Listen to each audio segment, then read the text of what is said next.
Time with Hearts' Mark de Vries. 6 goals in 5 games. The first 4 came in that Edinburgh derby last month when he became an instant hero to the Tynecastle faithful.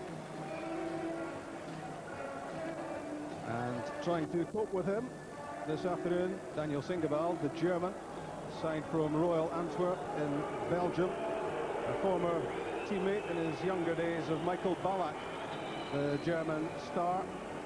And Singevald, certainly once he settled to his game on Tuesday, was a big presence. I was impressed with Singevald on Tuesday night. He settled in the team very well, a big lad, and he'll need to be his best today. I'm sure he'll be the one that will probably go and mark de Vries.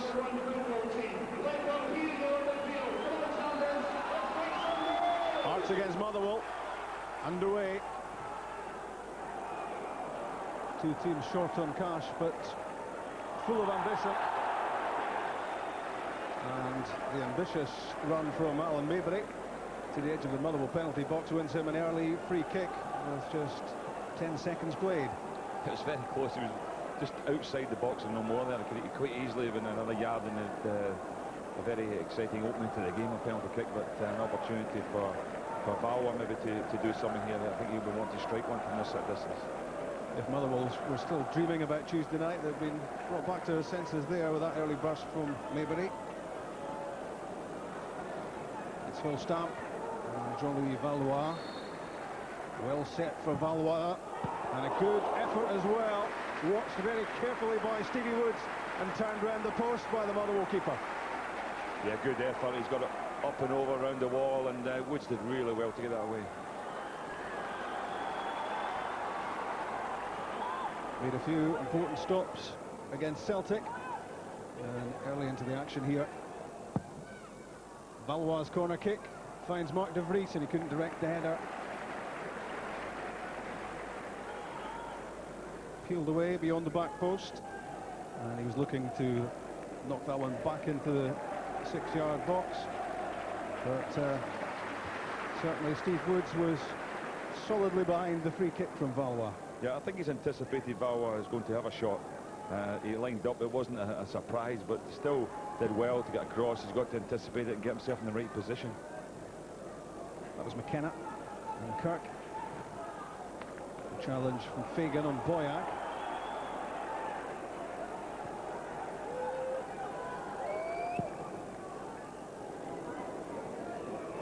Stephen Hamill. Dirk Lehman. And Kevin McKenna helped out by Alan Maybury. Given away though with the loose pass. Stephen Hamill intercepted. A loose one from David Partridge, the former Dundee United defender. And he's fortunate that he's about 50 yards or so away from Terry Butcher. They might have heard about that. He might still.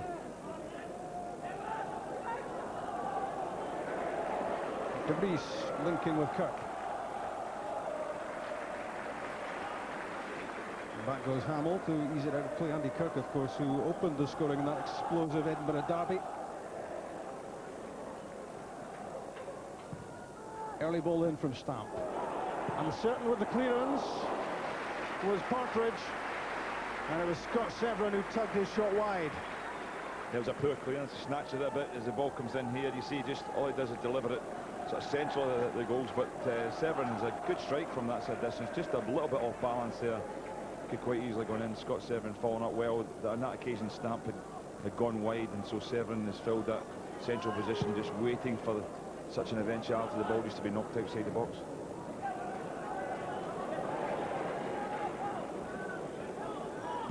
"20-year-old Stephen Hamill, 18-year-old Sean Fagan." And Kevin McKenna responded to the shout from Roddy McKenzie and let it go. Another teenager on the pitch, Paul McMullen. And finds Mark de Vries. Good work from Boyack, the link man. Severin, good movement, good passing from Hearts. Maybury's cross. Here's an opportunity. Singevald with the diving header to work it away. It was nicely constructed by Hearts. Corrigan and Ramsey.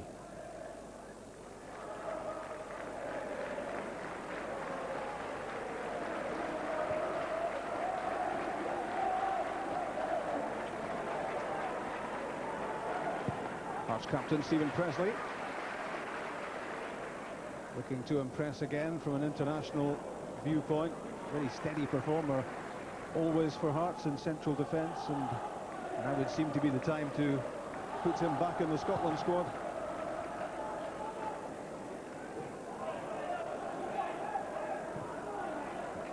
That was Boyack. Gets it back from De Vries. Hooked on by Keith Lasley. Strong from Severin. Put his foot in the ball and got himself away from Derek Adams.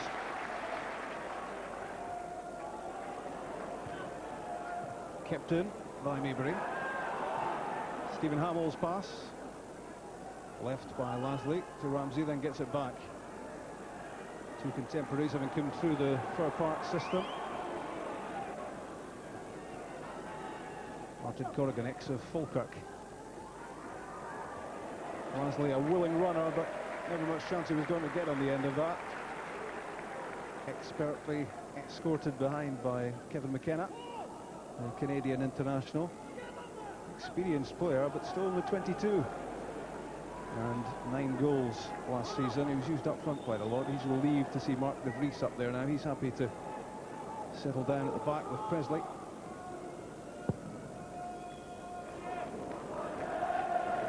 Good leap from De Vries. Although in truth he doesn't have to leap too high. Maybury's cross, cut out by Partridge.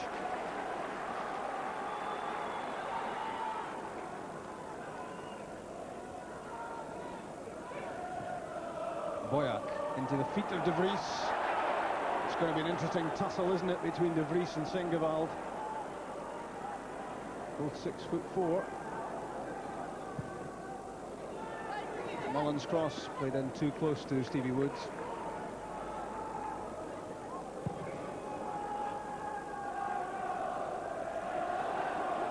McKenna hanging up for the header. Derek Adams it was doing the chasing.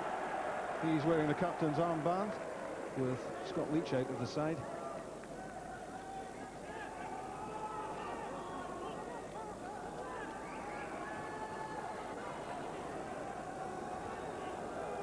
Throw aimed at Dirk Lehman. And a useful effort from Keith Lasley. Caught that pretty well. It was always going to be an awkward hit. It's good following up, because that's what you're looking for in midfield play. Just waiting the edge of the box as Severin was before, just to have a quick strike from there. I'm just thinking, you know, we've had 7 McFadden 3 minutes so far in this game. I haven't seen him at all. He's unlikely to be quiet for too long. McFadden always involved. Got himself a booking in the first half at Fir Park on Tuesday, which had him walking something of a tightrope, but he's that sort of player. He's always involved and likes ruffling defenders.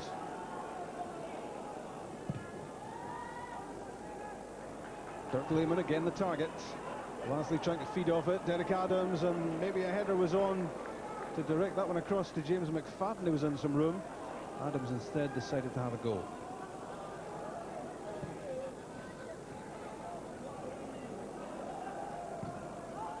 Former Leeds fullback Alan Maybury. Muscled out of it, Mark De Vries. Doesn't happen too often. Hearts fans not happy. Dougie Ramsey on the overlap.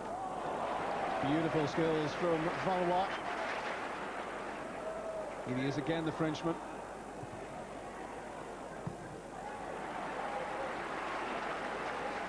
Finally stopped by Ramsey. But there's talent in those French boots.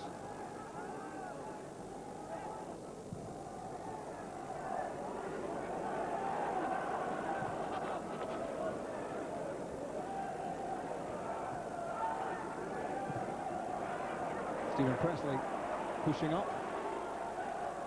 Mark De Vries. And the pass fell between Presley and Stamp. And Motherwell on the counter. There he is, James McFadden. Dirk Lehman couldn't quite get there. They've teamed up pretty well so far for Motherwell, these two, McFadden and Lehman, but not that time.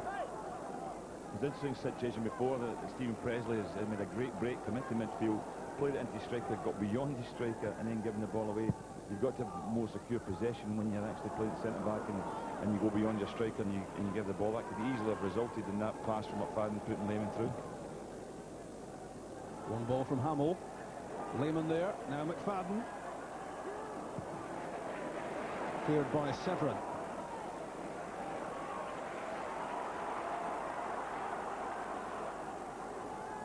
Valois. Kirk against Singaval.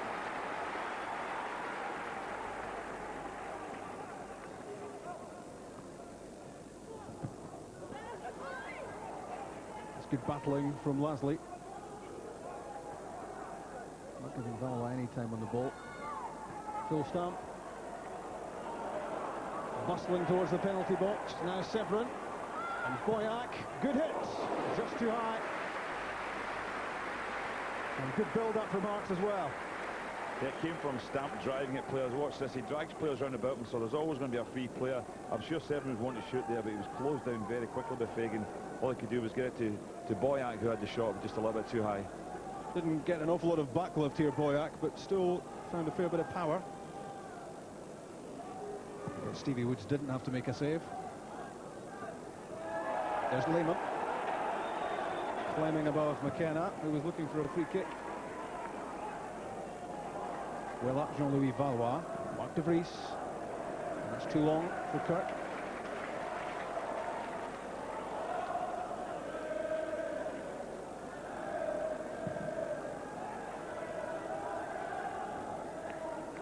McKenna's header goes astray. Lasley has it until Severin stepped in. That'd be a good battle. I mean, there's a few on the pitch in these one-to-one confrontations, but certainly Lasley and Severin at times will be a tough one. Both very, very committed players, good tacklers. Severin, I think, just got that little bit more strength. Andy Kirk, full stamp. First touch not quite there. Derek Adams lofts it over Stephen Presley's head to James McFadden.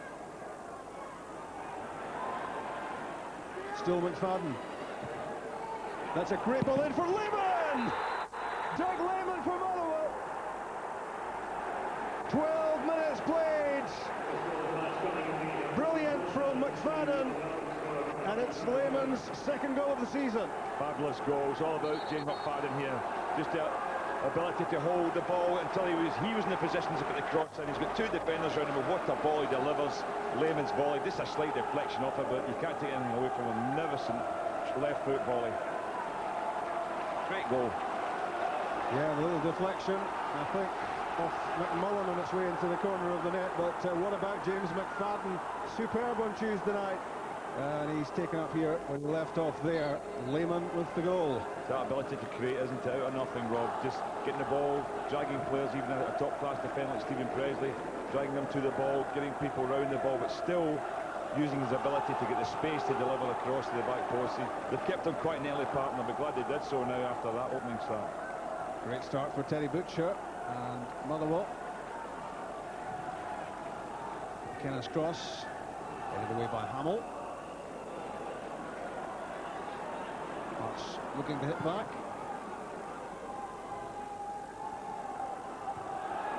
That was Lasley. McKenna won that aerial tussle. Confusion though from Motherwell. And now Andy Kirk. Valois' cross. Mark de Vries didn't get enough on it. A chance very quickly to square the game. Yeah, he didn't get his head on at all, didn't get any purchase on it. It's a good ball in. You see him, he gets across the front of the defender. Watch this, he makes a great run, gets there, but he's turned it too much. Just too light a touch on it. It was a chance. And he was well clear of Zengeveld as well. And Mark de Vries, I'm sure, will have viewed that as an excellent opportunity to make it 1-1. And he hasn't missed too many since arriving in Scottish football. Danger for Hearts again as James McFadden gets on the ball. The right foot cross this time. The diving header away by Severin. And that was Martin Corrigan's shot deflected behind. He scored once in 90-odd games. I don't think we'd quite describe him as prolific.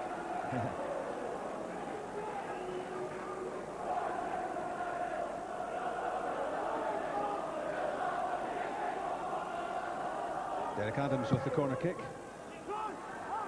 There's Singabald, good powerful header. Phil Stamp was there, but it's not cleared. Punched away by McKenzie. There's a clutter of players in front of him. Adams again, useful ball in. Aimed at Corrigan at the near post. And it all fizzles out for Stephen Hamill. Bit of a speculative effort, but it's been a good spell for Motherwell. They've come on well, and then getting the goal has lifted their confidence, I think. This was an awkward one for Roddy McKenzie, trying to get himself above David Partridge and punch the ball away.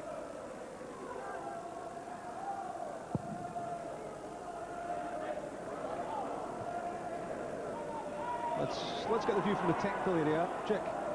Well, both coaches a bit worried about the midfield, Rob. Corrigan and Adams wanting being urged into it for Motherwell by Terry Butcher, and most of the abuse is probably the wrong word, but encouragement, if you like, from the Hearts dugout to Severn to get himself in the midfield involved alongside Stamp.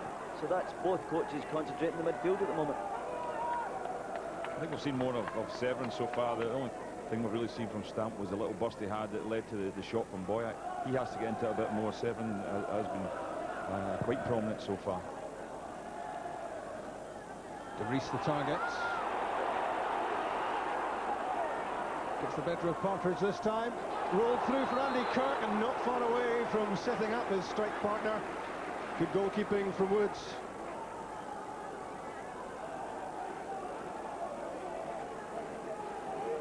He looked offside, to be honest with you. Maybe if it got on the end of that there could have been a few complaints from Motherwell people. Here's how you can take part in a regular man of the match competition. Telephone on 0900 10 225. Texting 07736 600 600. And Gordon will decide later.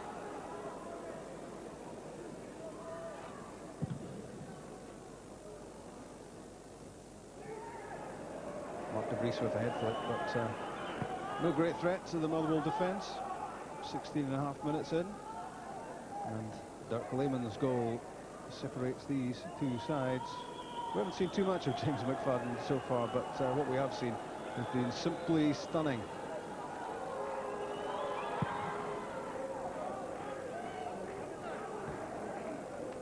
That looked like a foul on Phil Stamp, and it looked that way to Hugh Dallas as well. Foul given against Corrigan. And it is an intriguing area, that central midfield.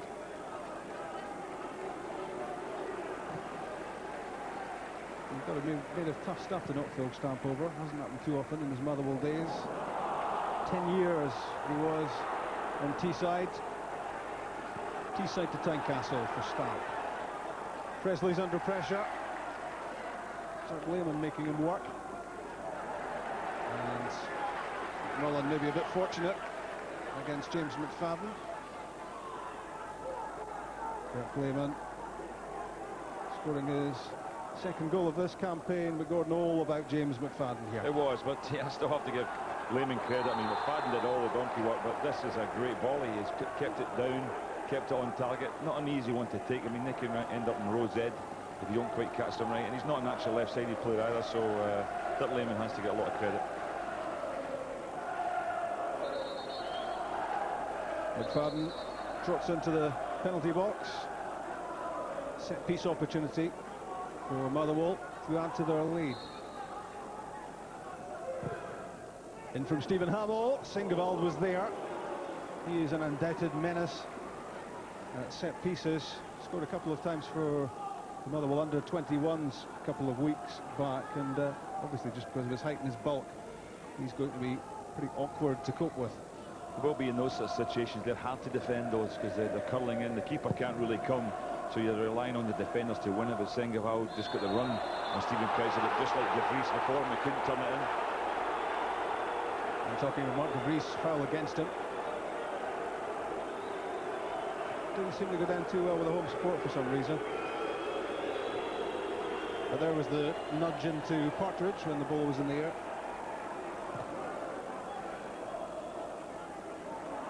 Came off the head of Kevin McKenna, and I don't think Roddy McKenzie got there in time. It's a corner kick. So Daniel Singevald and David Partridge both push up Martin Corrigan as well into the penalty box. In fact, Corrigan right onto the goal line in front of the goalkeeper.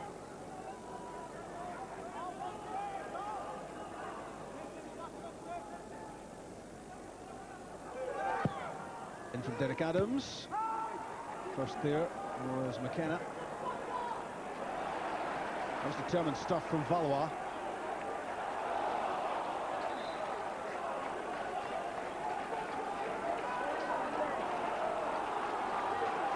There's Sean Fagan, the teenager, with 3 subs appearances to his name before today. And 1 glorious goal to remember, that diving header that beat Rob Douglas on Tuesday. Scott Severin wanted too much time on the ball. James McFadden's away from him. That's well judged by McKenna, but it's still not clear for Hearts. And the captain, Derek Adams, disappointed with himself that he couldn't have put that on target. He was unlucky. The ball took a little spin. Just fantastic. He had good work again. James McFadden goes past Scott Severin, delivers a good ball in. But watch this, as it comes here to Adams, it just takes a little spin away, and it picks up pace as he's about to volley. He was setting himself right, but he was unlucky.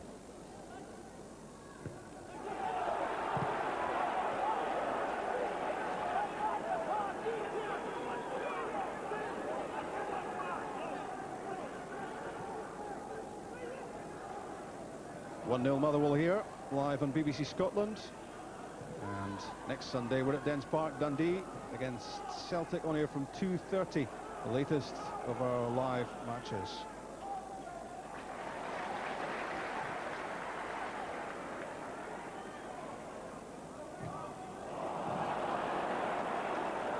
Boyak's ball into the box, comfortably cleared by Partridge.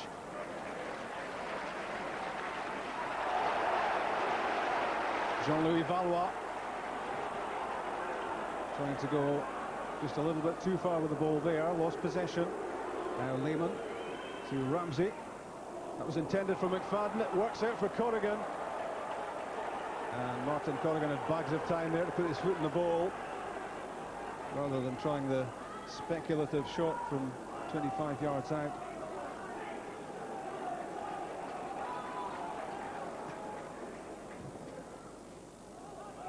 Maybury for Kirk. Did well, Andy Kirk, to get in front of David Partridge. Here's Valois and Severin. Support comes from Paul McMullen. Just lost his touch there.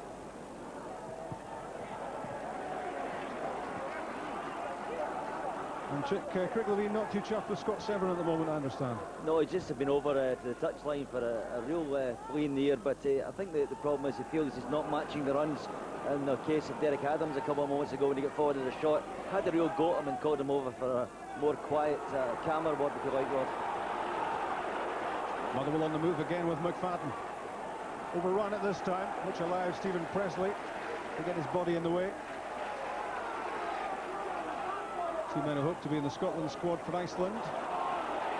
And it was Presley, of course, who was skinned by McFadden for that opening goal. McFadden got beyond him and then whipped in that so tempting ball, which allowed Dirk Lehman to finish.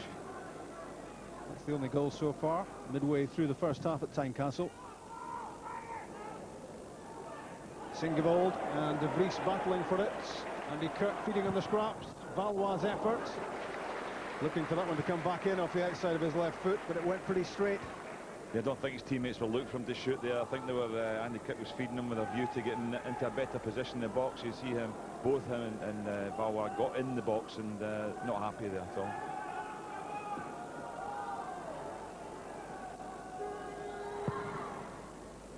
And he was man of the match, of course, in the Edinburgh Derby. And let's be fair to Sandy Clark, it was before Mark De Vries had scored goals 3 and 4. Yeah, I might just hang off today before I have to give any a week on Wednesday.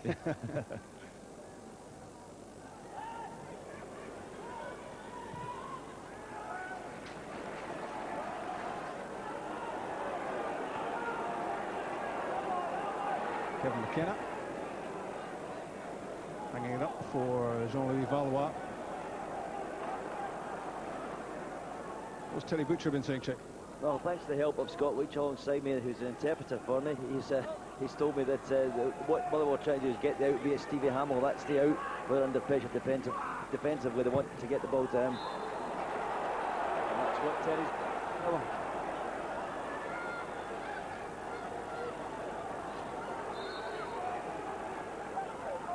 Free kick given over at the touchline against a late one on Dougie Ramsey. The boot left in here. Yeah, I'm interested to see this again, whether he actually made contact. I think there was a slight contact in his foot, no doubt about that. It's Andy Kirk, who was trying to stop the release of the ball from Ramsey. Nothing too malicious, I don't think.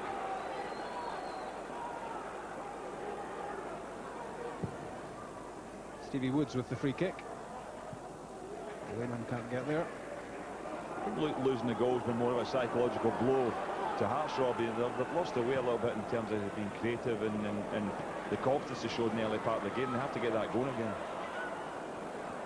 Here's Andy Kirk, and that's a waste. It's a poor ball into the box after a good movement from him as well to make himself available for that long ball downfield. He did that so right, and the ball in so wrong. Well, the pattern of play is that De Vries plants himself centrally. He's the one, he's a big target man, and Kirk does all the running either side, and he's got pace, Kirk, there, and he got himself in a good position, but you've still got to deliver the ball in the box. Kevin McKenna's header. McKenna might be playing against Scotland shortly. Scotland with a friendly international against the Canadians at Easter Road. Just a few days after Reykjavik.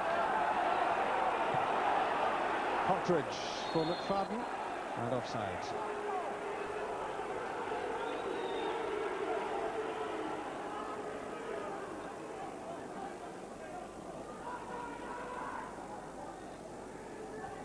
Difficult to tell, but he was certainly running at an angle, trying to keep himself on, the teenager.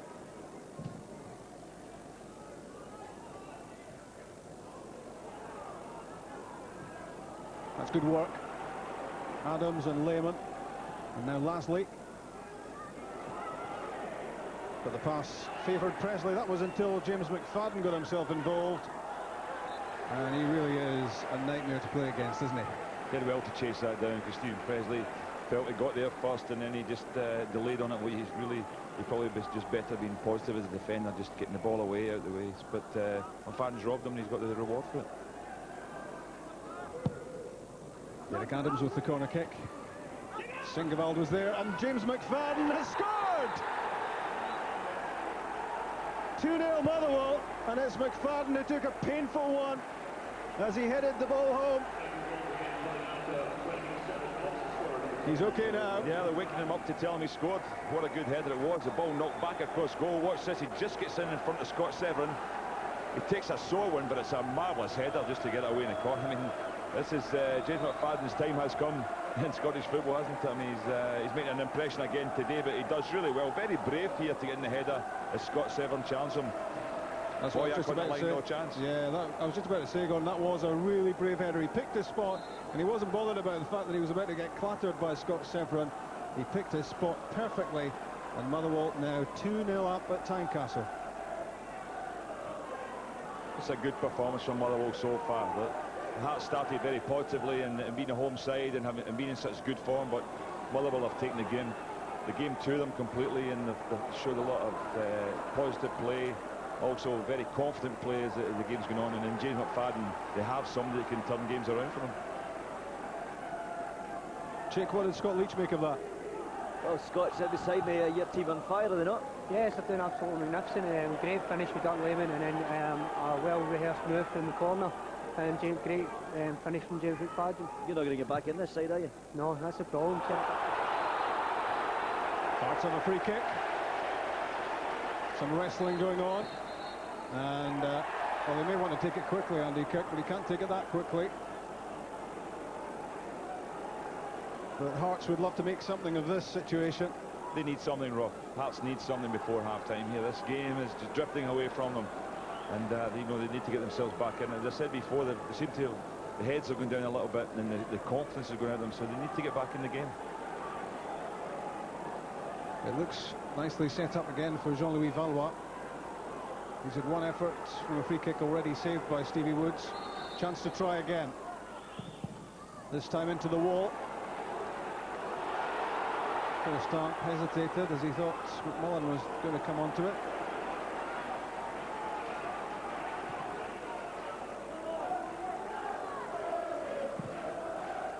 Valois for Kirk just beyond him. And David Partridge saw it coming.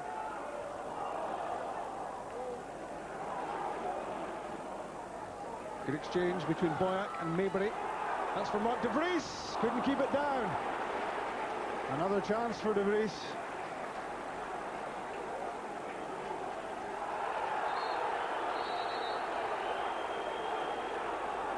Yeah, I think it's going to be a word with Sean Fagan there. Just a late challenge there on Maybury.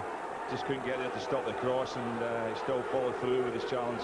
I think he's been spoken to, and his captain over there to listen to it. But de Vries probably should have done better. Should have got up above the defender, headed the ball down the way. What's terrific, Gordon, about this Motherwell performance is that Terry Butcher had to make changes. He didn't want to, he had to. He's had to reshuffle the midfield, and it's all working beautifully. Well, I give them tremendous credit for that, because it isn't the side they wanted to play. But they're fitting in well. Martin Corrigan working away in midfield. Young Sean Fagan's had to come in and play there too. They lose the sparkle they even had from Pearson, who's a very good player, and they've lost the natural balance they had. The left-sided players, both Leach and Pearson, not available, and yet they've come to Tynecastle today, a place where nobody else has won this season so far. I know it's early in the season, but Hearts started well, and the Motherwell are doing a really good job, and the Hearts do need to lift it. There's a lot of dissatisfaction among the support just now in terms of how the performance has actually diminished as the game's going on here. Yes, Hearts up till today unbeaten at home, and the only match they have lost in the league was at Ibrox on Wednesday night.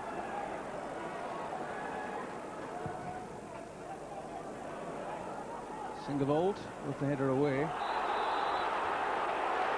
Mark de Vries powering onto the loose ball, and foul given against Martin Corrigan. It's taken quickly.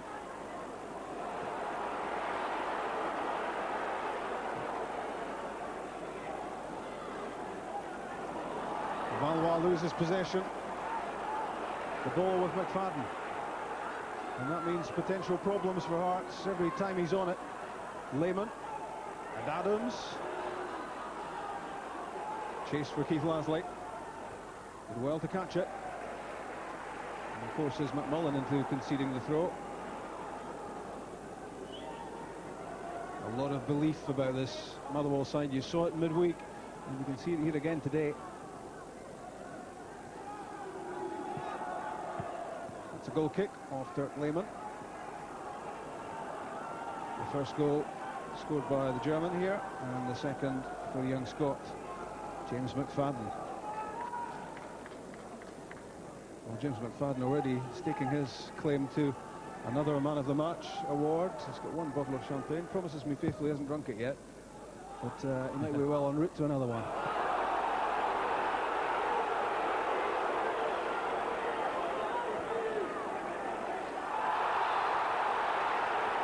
Free kick given against Hamill's challenge on Maybury. Hearts fans making a lot of noise, but I think they're just getting frustrated because this match not going their way. It's not a bad challenge. I think it must just be for persistent fouling here. He must have had 2 or 3 already, because that in itself wouldn't have deserved a booking. Yellow for Stephen Hamill.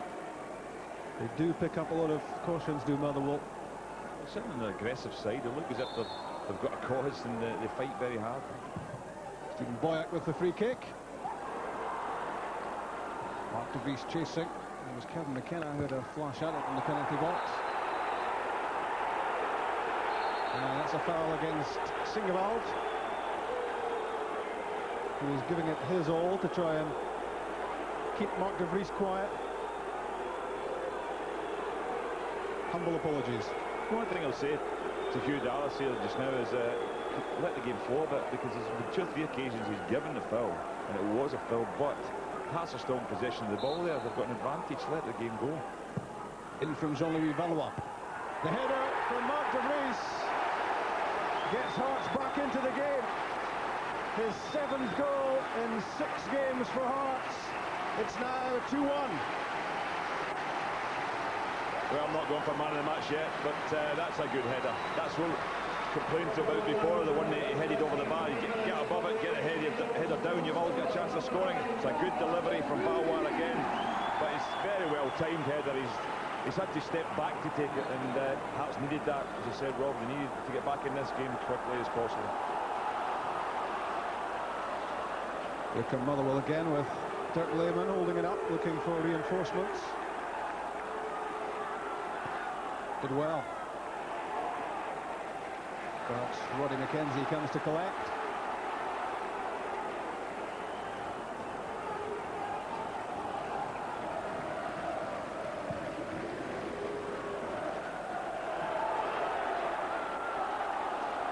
Good work again from De Vries.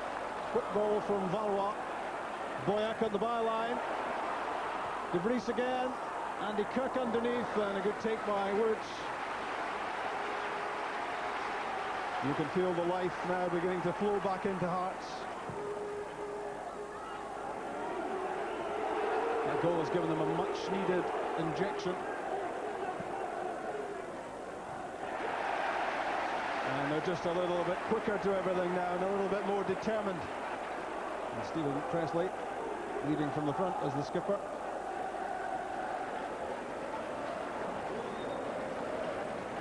Hamill's throw. Lehmann's header.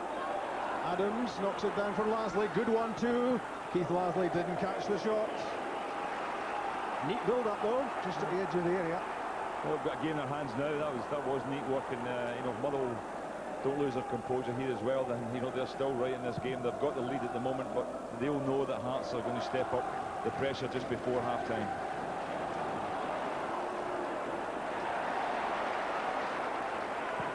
Scott Severin trying to pick out Andy Kirk. Came off the back of Daniel Singevald. Didn't know an awful lot about it. And that's poor distribution because it hands back possession to Hearts. Valois' cross carries too much weight. And that's a goal kick. Well, Mark De Vries with his 7th Premier League goal in quick time. And interesting for me here, Gordon, was that Daniel Singevald stumbled and lost De Vries, who in the end had pretty much a free header. He did. There's a free header, but it was still a good header. He had to get it down, and Singevald's done a good job on him so far. Real physical battle, because De Vries is a real presence up front. He's hard to handle, and on that occasion there, it just shows you what happens if you just let him get away from you 1 yard and the ball ends up in the net.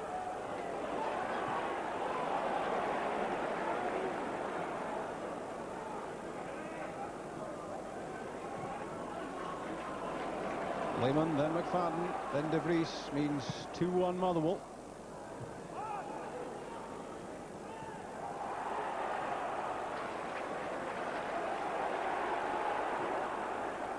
Three goals already. I wonder we're heading for another 6-goal game. We've had 3 of them on BBC Scotland this season in the league already. That's a good delivery from Stephen Hamill.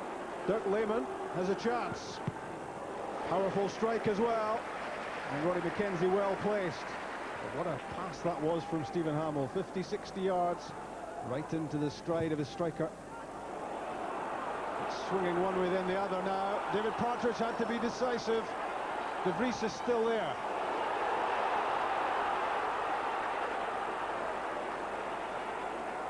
It's being played like a cut tie, this.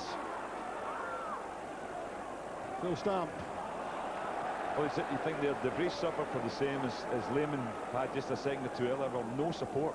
Lehmann had a great ball from Hamill, got forward, and he's wide, and there's nobody to play the ball to, nobody up to support, so he has to shoot. And once again there, you saw De Vries put the defence under panic there. Partridge and Hamill just getting the ball away no more, and as he turns round, there's no one within 15-20 yards of him, so he really left in his own.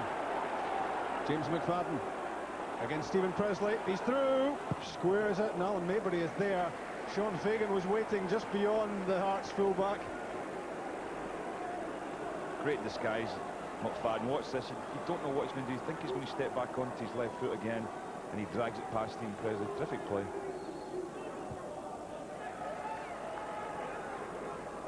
It really has been an entertaining first half, and James McFadden would be just about top of your list. Unless you're a Hearts fan, of course. Here he is again. Gets to the byline, McFadden. Another tempting ball in, missed by McKenzie. Missed by Lehman as well. Super ball. Look at that. He just lifted over. Roddy McKenzie does really well. That if he doesn't get that little touch, Yeah, that's going to finish in the net.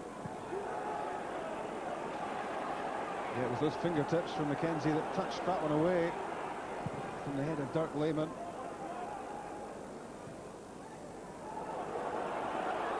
Trying to fill the gloves of Ante Niemi, which takes a bit of doing. And it's McKenzie with the ball in his hands again. He's played just 34 games in 9 years at Hearts. And now he'll see himself as having a chance for a few months before the transfer market reopens to make the place his own.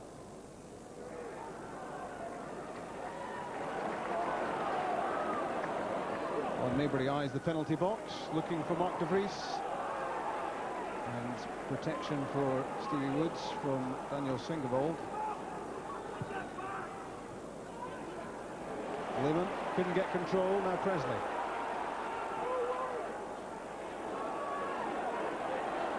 Stephen Boyack, it's beyond Mark de Vries. Daniel Singavold could have let it go. Biggie Ramsey stops it going for the corner.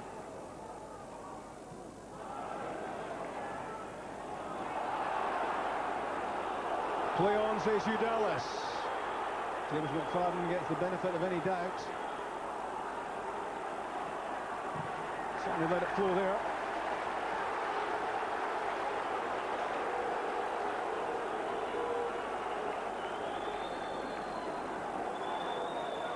Four minutes left of the first half, and any stoppage time that Hugh Dallas chooses to add on.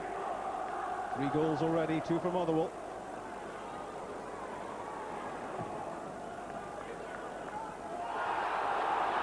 A push by Singavold on Kirk. He's going to have to be careful. It's a good game, Singavold, but he's got to be careful of giving away those sort of fouls, because they're going to mount up and end up, and he's going to get booked for persistent fouling as well. Stephen Boyack gets on the wrong side of Stephen Hamill. Defended by Partridge. Diving header from Derek Adams. It's good work from Adams in central midfield, breaking things down. And he's onside, but he won't catch it. It's good play from the skipper there, because it was he who won the ball in midfield, and it was he who was looking to make things count in the final third.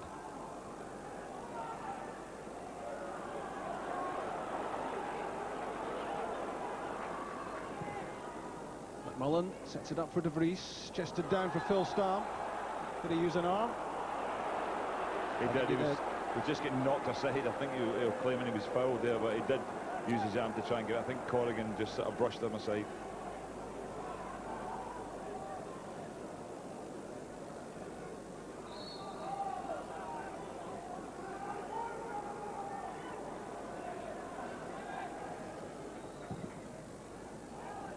Woods aims for Lehman.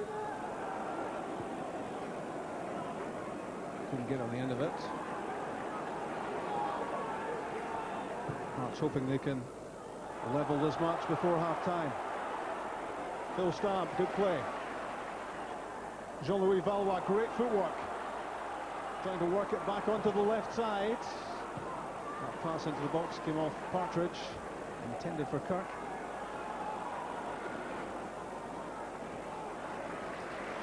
Severin being given no time on the ball at all there by Keith Lasley.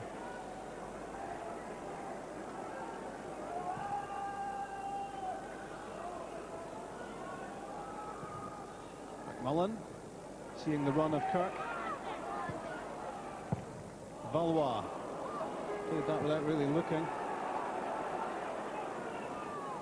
Yeah, he's a really skillful player, and he delivered a great ball for the goal, but he's also overhit his forwards 2 or 3 times from that side in the first half. He's really trying to get early crosses in the box, but they can't afford to overhit it, especially when you've only got one man in the box as there was there. Only de Vries was up.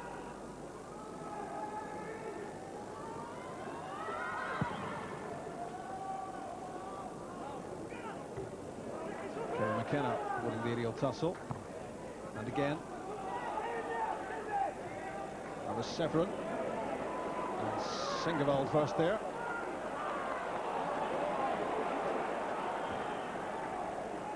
Good delivery again from Stephen Hamill, but the offside flag is up. And the news is that there will be no added time at the end of this first half, so 30 seconds left. I think it's been excellent first half. I think both sides showing a lot of commitment. I think Hearts started the better team, but as this first half wore on, definitely Motherwell come more and more into it, and I've been impressed by their play, and I think they deserve the half-time lead if it finishes. It was 2-1 at the end here.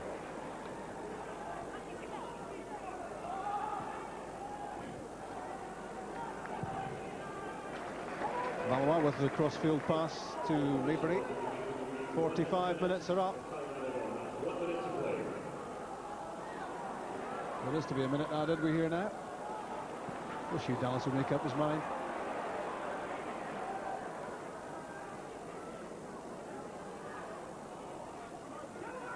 Certainly no complaints about the entertainment value in this first half. Two teams having a real go. And it's been played at a fair old pace as well.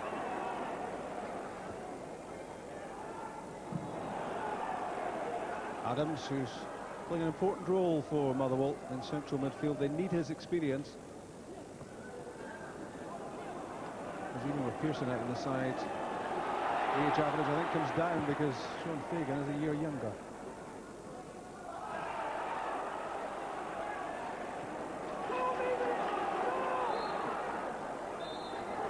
Half-time at Tynecastle, and Motherwell starting exactly where they left off at Fir Park on Tuesday night. Dirk Lehmann opened the scoring for them, turning in the cross from James McFadden. It deflected off McMillan, and then it was McFadden himself to make it 2 for Motherwell with a very brave header.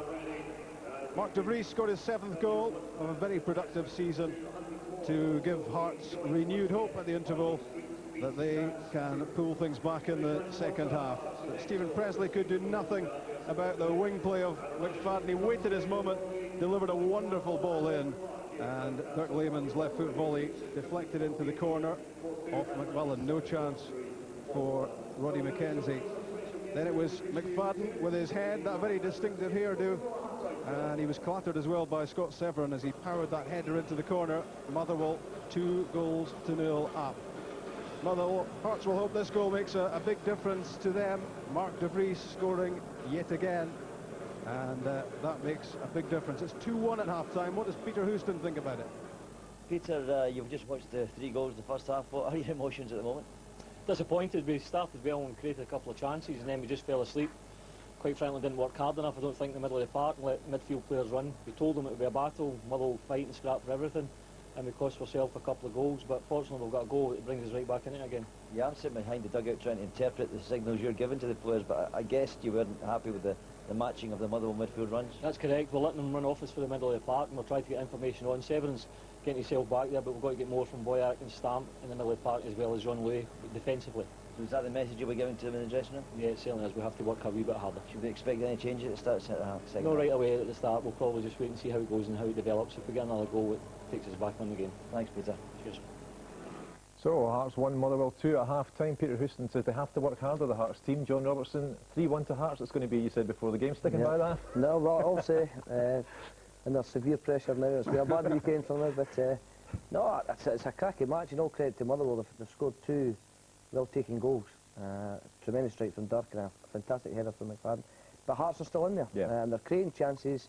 It's a cracking game. I'm really enjoying the match. It's a tremendous flow to the match. It's a great tempo, and one thing for sure, there's more goals left in this game. It certainly seems that way. That de Vries goal really get through the lifeline to Hearts there, Walter. Yes, it did do, because they hadn't been doing anything really to pressurise Motherwell's backlot at that stage. And you know, you felt that if Motherwell could hold out to half-time, that would be a big boost for them. And I agreed with Gordon. I thought the referee was stopping the game a little bit too early, but he's done Hearts a favour on that occasion and allowed the free kick to be taken, and they've capitalised on that. So they've got a little bit of a lifeline back, but certainly from a Motherwell point of view, they can be pleased with the way the first half's gone. OK, well, we'll talk about the first half in depth a little later. We've already seen the Livingston Rangers game from yesterday and the Celtic Hibs game. Let's have a look at the 3 other games from yesterday, starting with the one from Firhill. After losing out to Kilmarnock at Rugby Park midweek, John Lambie's men were in the mood to make amends and started the first half with more focus than the Taysiders. Alec Burns was illegally halted on the edge of the 18-yard box, and he forced a great save from Julian Speroni from the resulting free kick. The Jags were faster and more determined all over the park, except in front of goals. Burns could have done better here. The pressure did finally pay off, though. 5 minutes before the break, Alec Burns again involved. His cross caused confusion, and Jamie Mitchell got the better of Lee Wilkie to make it 1-0. Speroni could do nothing to stop this well-composed finish.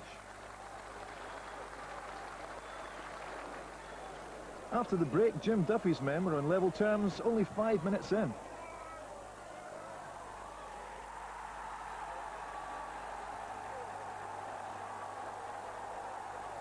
Ray and Caballero showing some good understanding, and the young Scot revelled in the opportunity to make it 1-1.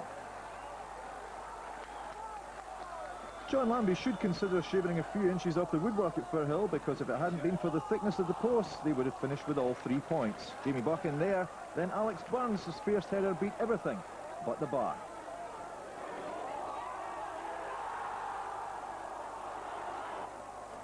Juan Sara replaced Fabian Caballero and almost immediately made an impact after what can only be described as a good old-fashioned stramash. But John Lambie was hoping for a set piece and offered a Thistle legend the chance to make a historical comeback. I shoved him in hoping if we get a free kick, but the whistle blew, it didn't materialise, but he's superb in dead ball situations and he never gave the ball away. His first pass was absolutely brilliant, wasn't it? From our point of view, going away from home in the SPL and picking up a point's a good result. I'm sure Partitas will be disappointed because they certainly had the better of the match.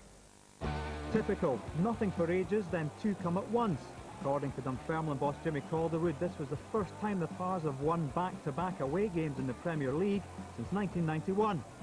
And following on from the terrific 4-1 win at Easter Road on Wednesday, Dunfermline made a wonderful start at Tannadice, and I'd be highly surprised if Gary Dempsey's ever scored a better goal. Certainly in front of the TV cameras anyway. There's not much a goalkeeper can do when the ball moves this much in the air. If United were shocked by that, they found themselves 2 goals down after only 16 minutes.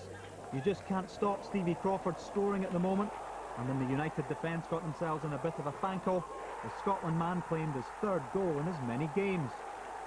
When you're hot, and Crawford can't put a foot wrong at the moment. Gently encouraged at half-time by manager Alex Smith, United came out strongly after the interval and had a goal back within 5 minutes. Derek Lilly taking full advantage of Dunfermline's unusual reluctance to put in a tackle. Perhaps the Pars defenders were worried about giving away a penalty, and Lilly made them pay the price. The quality of Dunfermline's goalkeeping was just as good as their finishing, and Marco Rutenbeek played a full part in securing the 3 points. Stephen Thompson did nothing wrong here, but Rutenbeek read the situation well. Thompson then turned provider 10 minutes from time, but Rutenbeek produced an even better save to frustrate Jim Laughlin and secure the win for the Pars. I think Alec will be very disappointed he never got nothing from it. Looking at the second half, you know, we had to battle. You know, it's always a ding-dong battle up here, and we're lucky enough to get away with 3 points. We found ourselves 2-0 down, having taken a grip of the game for the start. And then from then on, we dominated the game, totally dominated it. And it's just strange how football's like that. Aberdeen could not have warmed up better for their midweek European tie than by playing at sun-kissed Rugby Park, and anyone who watched this match was treated to the proverbial game of 2 halves. Although Kilmarnock totally controlled the first half, they struggled to find the killer touch in front of goal. The closest they came was as early as the 2nd minute, when this Peter Canero shot was well saved by David Priest.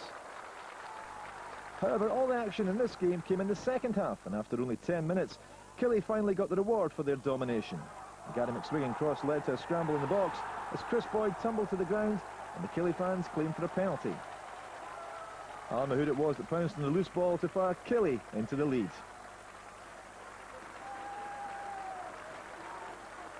10 minutes later, Mahood turned from saint to sinner as his loose pass gifted the ball to Eric Delomo. One carefully flighted chip later, and Laurent Jaffo had equalised for the Dons in what was their first real attack of the game. A lovely through ball and a cool finish put Aberdeen on level terms. The Dons then took the game to Killie, and with 12 minutes left they took the lead. Jimmy McAllister free kick was only headed out to substitute Darren Young, and his superb right foot strike put Aberdeen 2-1 up. A great shot, and Gordon Marshall could do nothing to save this one. Killie fought hard for an equaliser and were rewarded in the last minute. A Stevie Fulton corner was played back across the goal by Jose Katongo, and Barry McLaughlin powered home the header. The former St Mirren teammates linking up to earn Killie a well-deserved point. Well in command, up 1-0, he shows never safe at one. They equalise, they get the lift, they go and make it 2-1. But the players battled back and got 2-2, and it was deserved, because it would have been a travesty if Kilmarnock hadn't got anything of that game today. I don't feel we got robbed. I think it's a fair result to look objective on the situation after that first half. But with a little luck, we could maybe have sneaked away with all 3 points. Of course, Aberdeen have got that match coming up against Hertha Berlin on Tuesday. Not a very good first half performance, John, from Aberdeen, but buoyed by the fact they've got that 1 point. Yeah, it's tough. You go away from home in the Premier League, you want to try and pick up something, and obviously the home side, because there's not much between everybody else apart from the top two. You need to really press home that advantage, and Kilmarnock didn't do it first half. Got their noses in front, but I mean, 2 terrific finishes from the Aberdeen lads. Nearly nicked it for them. Yeah, looking ahead to that European game that they've got, Walter, it's going to be a tough one, Hertha Berlin, and they're up at Pittodrie on Tuesday, but it's still going to be a really tough game, that one. Yes, it'll be a very difficult match for them. By all accounts, Hertha are a good side. Aberdeen, some strange performances this season, 1 or 2 good ones, but I heard the radio commentary yesterday, and by all accounts they weren't involved in the game at Rugby Park at all, and were very fortunate to come away with a draw. That'll be a very, very tough task, considering they've got the first game at home. Yeah. That's the game that they'll have to do well if they're going to progress in the tie. Okay. Well, we're here at we're at Tynecastle. The guys are at Tynecastle to watch Hearts against Motherwell. Let's have a look at the first half action. Here's the story of the match. We knew that Motherwell were going to start well this game because they came out, they're clearly buoyed by their start against Celtic, but Hearts get the first of the action there. That was with the old Valois free kick. Yeah, it might have another yard further there, we don't get a penalty, but you know, after that, Hearts would be disappointed with the way they played. You know, Motherwell took control of the game more or less, and Hearts had very, very few opportunities after that, opening 5 minutes or so. The first goal we talked about, you know, this boy James McFadden, he's playing with a lot of confidence, John, and here's the goal, and great work. He's done terrific there. I mean, he's held the ball up and held the ball for the right time to deliver, and the crossing end is magnificent. I think Hearts will be disappointed that Lehman's just peeled off the back there of, I'm not sure if it was Almeida, the young lad, McMullen. It was a terrific finish. Now what about James McFadden, Walter? I mean, he's an impressive player, he's played with a tremendous amount of confidence. Yes, he's a lot of young players come in and they can do that for the first season, but he looks as though he's a capability of hanging on. He showed something there that, you know, having watched him play the other night there and seeing it again, he's a brave player, and he showed great bravery there going in and got a terrific header there, prepared to take the knock to get the goal. And of course we talked about the goal coming in that the Hearts absolutely needed to get back into this game, and this is De Vries. This is, I think, his 7th goal in 6 games. That's a great record. Yeah, it's a tremendous record, and you can see his obvious attribute is his strength in the air. He's actually, you know, saying in the commentary that the Motherwell player slipped, he was held off by De Vries. He's a big lad, and he knows where the goals are, and with that kind of threat, you know, Hearts can still get back into this match. Just look at that there. I mean, it's interesting that Hearts have had, you know, 60% of the possession there, but they're 2-1 down at half-time. They've had not as many shots on goal as Motherwell, but more shots on target. They said there before the half-time that Hearts have to put in harder work, John. What else would you suggest that they need to do to get back in this game? I think they need to get more crosses in. I think Walter said that after it took 39 minutes or something for the first reasonable cross to come in for Mark De Vries to get up and use his height. I think they've got to get command of midfield, get the ball out to their wide men, their wingers, and get more balls into the box. I think most of their stuff has been long range. They've only managed to work good possession wide a couple of times, and they've had obviously the best chances have come when they've managed to knock the cross in. So I think they'll want to take control of the centre midfield and get the ball out wide. Yeah, a player like Valois, he's not getting an awful lot of time from the Motherwell defenders, whereas James McFadden, they seem to be standing off him. He's getting a chance to do a bit more work. Well, slightly different, you know. I think McFadden coming from the middle out the way is finding spaces in the wider areas of the pitch, especially on the left-hand side, you know. and you know, Motherwell being the away side and being the side who are up with Hearts having to come forward a little bit more, are probably easier for them to find that space. You know, from Hearts' point of view, you know, they must do better in the wider areas of the pitch. You know, they must get full-backs and wider players down and get crosses in. They did so to reasonable effect in the last 10 minutes of the half there. They'll need more of that, whereas Motherwell need more of the same of the first half, and hope that as the game goes on, they're starting to force Hearts to come more and more forward to allow Lehman and allow McFadden to get beyond them. OK, well, time now to go back to see that second half live. Second half of Hearts against Motherwell. They're at Tynecastle. It's Gordon Smith and Rob McLean. Motherwell on course for a pretty impressive double, as we hear from Chris McCart. Chris, what do you have to say to the boys in dressing room at half-time? Obviously we're delighted with the start they made to the game, but disappointed with the goal we lost from a set play. And we've warned them all week about Hearts, you know, the force they've got. And no changes in the second half? No, we're going to keep it the same. Thanks, Chris. Okay. It would be a pretty amazing achievement for Motherwell if they could beat Celtic on the Tuesday night and then beat Hearts on their home patch on the Sunday. Certainly laid the foundations of Motherwell, but that Mark de Vries goal might just make a difference for the home team.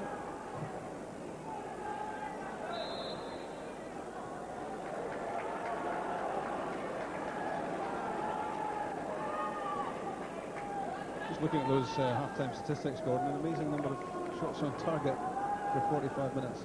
That's good. I mean, it's excellent. Once saw some stats that said that if you 10 teams at 10 shots, looking at World Cup matches, 10 shots on target, never lost. So Motherwell aren't far away from that now, are they? And I think it was 6-5, wasn't it, in shots ago? So we need to keep doing that. But I thought it was an excellent first half. I think that just shows the sort of standard we're watching. Plenty of entertaining stuff. And a lot of promising young Scots on the pitch as well, which has always got to be good as we rebuild. 18-year-old Mullen on the ball. And Balwa looking for more draft from him, as Peter Houston was telling us just before half-time. And Mullen getting to the byline and forcing a corner kick off Dougie Ramsey. Bells Hill born McMullen, and a lot of good young players have come out of that little town. Hearts looking to make something of the corner kick. Drops on the roof of the net.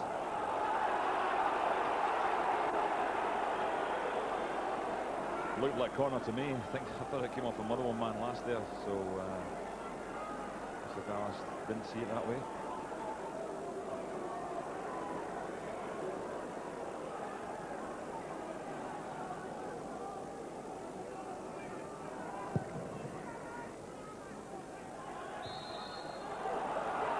Free kick given against Kevin McKenna. He tries to plead his innocence, but I think he's wasting his breath.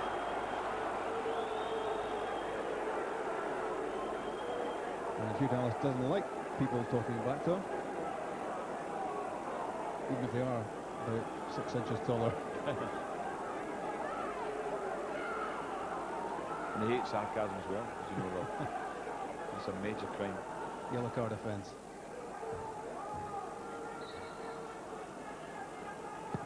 Singavold and Partridge up in the box. McFadden there as well.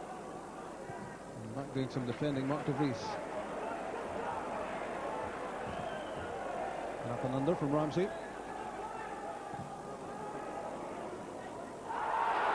And that was a late one by Daniel Singavold on Kevin McKenna. That was a sore one as well, and a yellow card.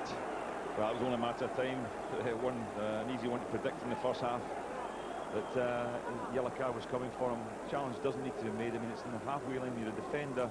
You concentrate all the challenges that have to be made in the danger zone in the final third, because they could be crucial. There's no point in doing it there in the halfway line and giving away not only the free kick, but ending up with a yellow card, because the defender then you've got to be very careful. He's walking a tightrope now. Yeah, I don't think Teddy Butcher is going to be too impressed with that yellow card at all, because there's going to be a lot of defending to do for Singavold between now and full time, and that's a yellow card incurred on the halfway line.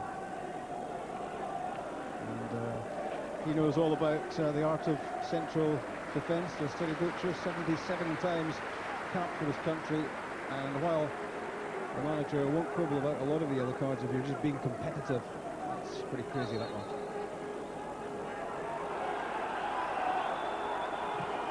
McKenna's been treated and he's back on.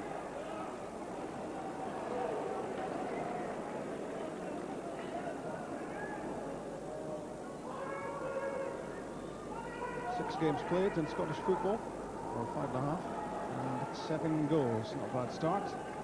Scored 14 times for Dordrecht in the Dutch First Division last season. And he's leading in Scotland now. Singavold.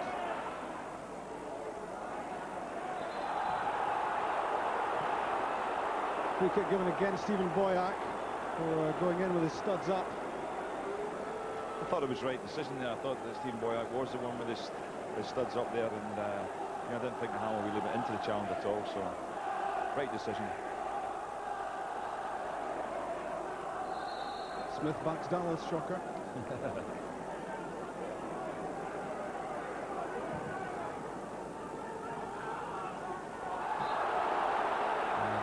Dirk Lehman climbing on anything that was handy. He's trying to get up for the header.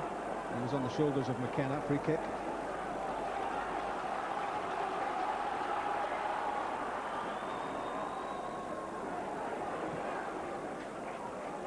Presley to Valois. Scintillating performance in the derby last month. Good movement again from Andy Kirk. Owen tried to play that first time. Might come off for him. Phil Stamp. Stephen Boyack. Now Maybury beyond De Vries. And well seen and well cut out by Daniel Singevald.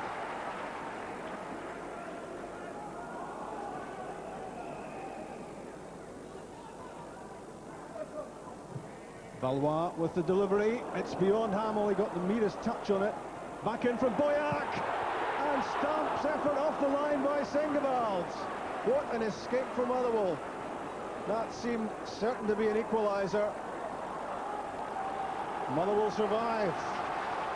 Good work by Singevald to get away with it. It looks as if Stamp never really got anything on the ball here. The ball broke to him, and you see he almost just knocked it towards goal rather than actually having a shot. Did well, keep it on target, is the main thing. Good ball in for Stephen Boyack. Oh, that made it really, just to give him the chance, but maybe a little bit more from Stamp there, and that would have finished in the net. I think Phil Stamp's reaction told you everything there. It is head in his hands because he realised how good a chance that was. And good defending at the other end of the pitch from Stephen Presley, under pressure again from McFadden.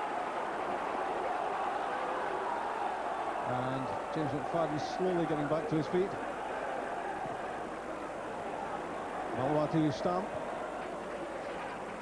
Encouraging Alan Maybury forward. And right on the touchline, Stephen Boyack. Into the feet of De Vries. Back for Stephen Boyack. Here's a chance. Good save, Stevie Woods. It doesn't matter what you stop them with. Yeah, good reaction save, but good work. Boyack again, who'd just been involved in the move just before that. Great play with De Vries and fine shot. Across from Valois. Severin flung himself at it.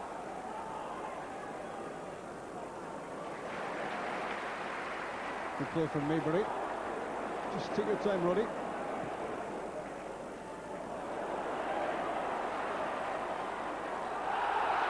Shoulder to shoulder. Kirk and Hamill. Free kick against Stephen Hamill. There's a yellow card against his name already. Yeah, he shouldn't have complained too much. He just made contact here, just brushes him aside. Obstruction really, but Hearts have definitely stepped it up well in the second half. I think the half-time pep talk they've obviously had from Craig Levine has made a difference, and if they got themselves another goal here and got back to 2 each, then they might just have the momentum to carry on and win the game. Valois' free kick. McKenna was there, and he knows that was a little chance. Good ball in, the real threat, Kevin McKenna at set pieces. Gets his head on it, but doesn't get enough to turn it towards goal. He has been known to score from these sort of situations, and again you see from his reaction that he felt he did the hard part by finding the space for the header, and then he couldn't hit the target.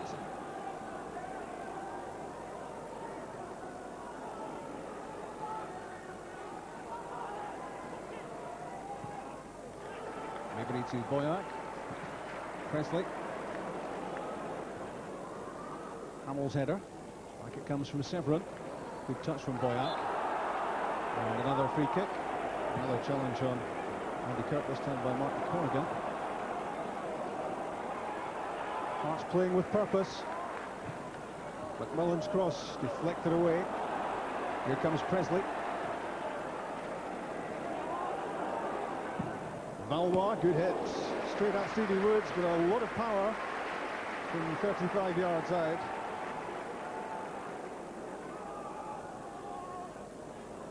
It's straight at the keeper.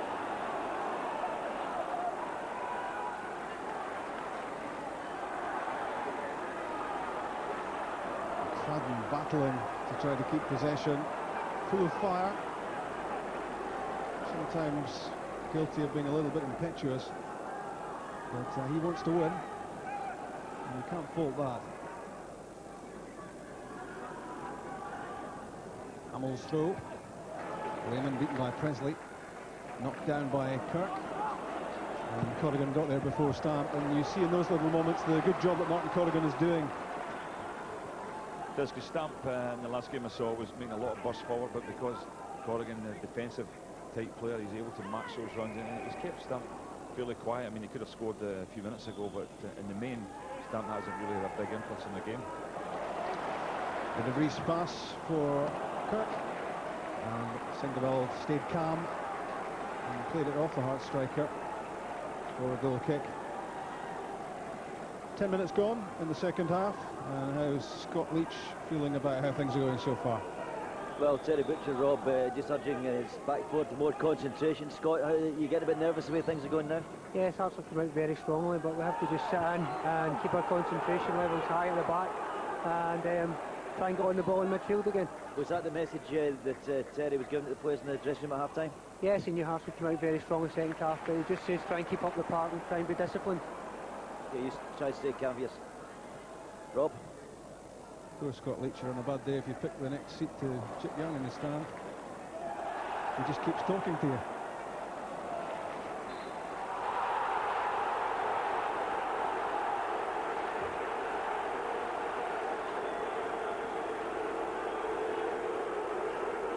Motherwell throw.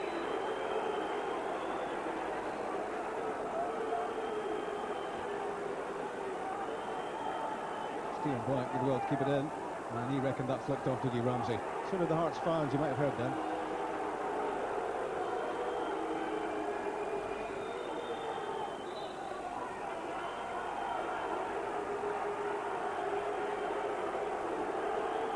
Kevin McKenna's in the wars again. I think he just turned into one to Lehman. Lehman just had a kick at Valois there, surely right in front of the referee, and he's only given a foul for that. Well, I find that incredible. It's off the ball. Dirk Lehman put his studs down the back of Jean-Louis Valois' leg here. There you look. You won't see it much clearer than that. Is that just a free kick, not a booking? I can't believe that.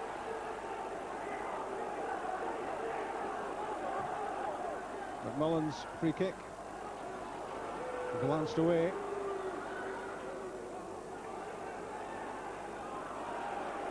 Now Boyack.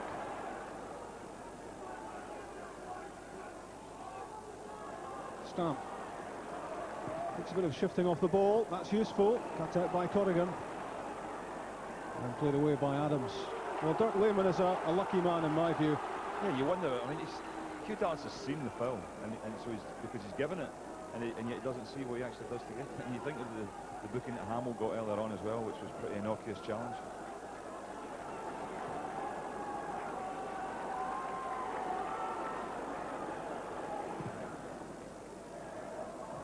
Chested down by De Vries. Severin trying to escape the clutches of Sean Fagan. Boyack knocked over by Hamill. No free kick. Now Lasley for McFadden. Lasley getting into the box. It's behind him. And Paul McMullen drives it away. Partridge and Hamill combine. Now Corrigan threads it through for Fagan. Had to hurry, Sean Fagan. He realised the challenge from Severin was coming, and it arrived late. I think I have to agree with that decision. I think that is a late challenge. Not any worse than what Lehman did, but watch this. This is strong and late, and he could have fought the youngster there.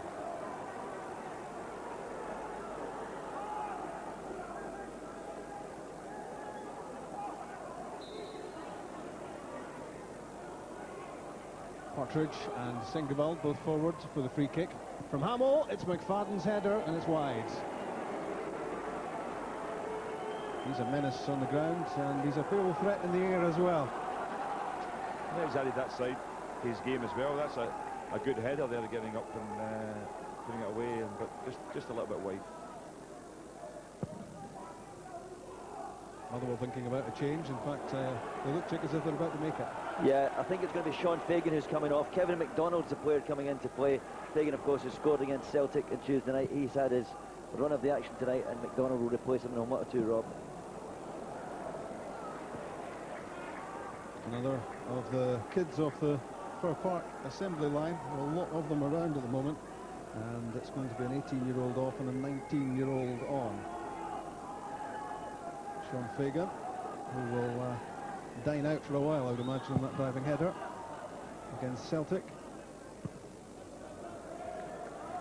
His first top team goal was a big one, but he hasn't been too influential in this match, and that's the end of the action for him.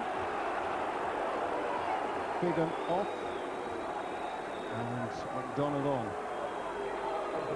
He's taking his time. Hearts fans not too happy. I think Hearts will probably look to make a change at some stage. What they've done in recent games is that, depending whether they're chasing the game, look for a goal. It's normally Gary Wales coming on for Andy Kirk. I just wonder if that would be the change they would make again today.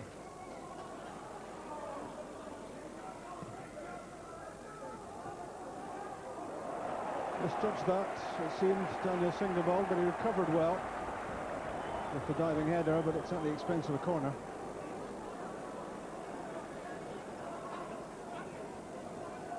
Presley and McKenna come up to take up their positions inside the 6-yard box.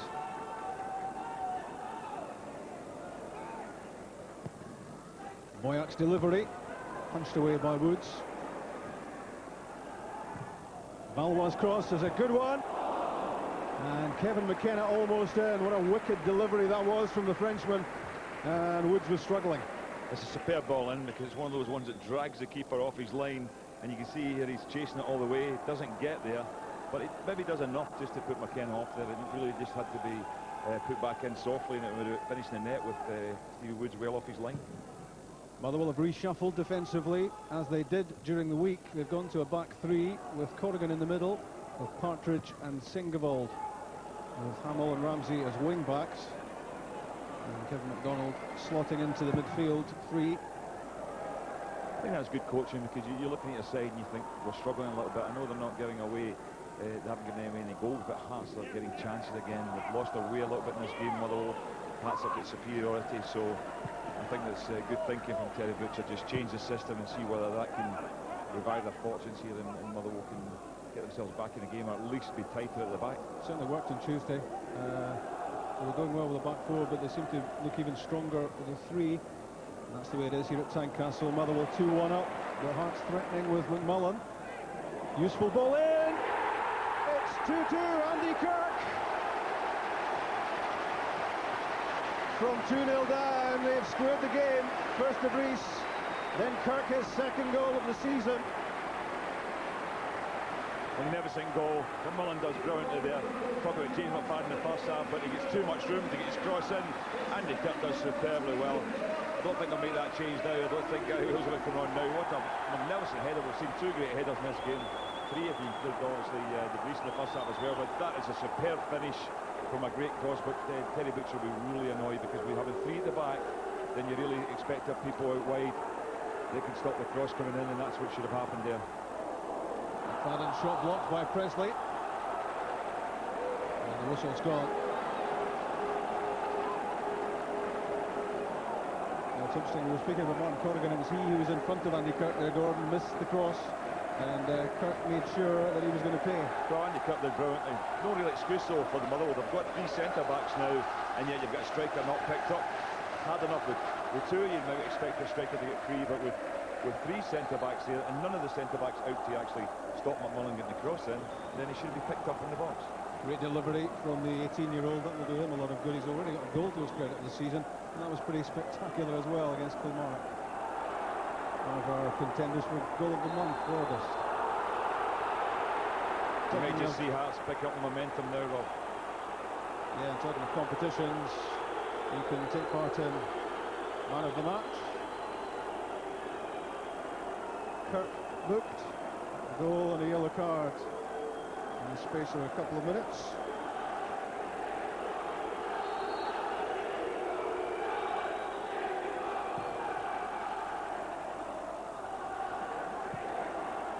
Let's look at those man of the match numbers in case you haven't entered so far.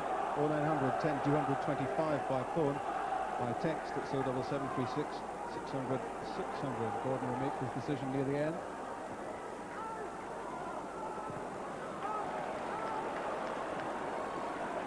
It's Corrigan and Lasley.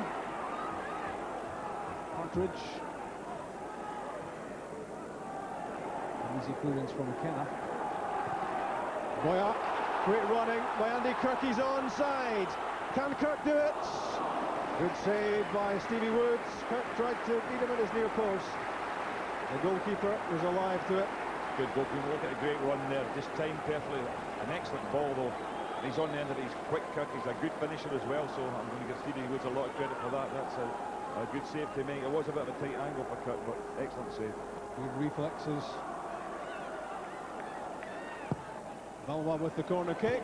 McKenna! Another brilliant stop by Woods, back in from Kirk. And away by Corrigan this time. One back by Maybury. Valois, just wide. Never a dull moment for Stevie Woods. I thought he got a touch to that.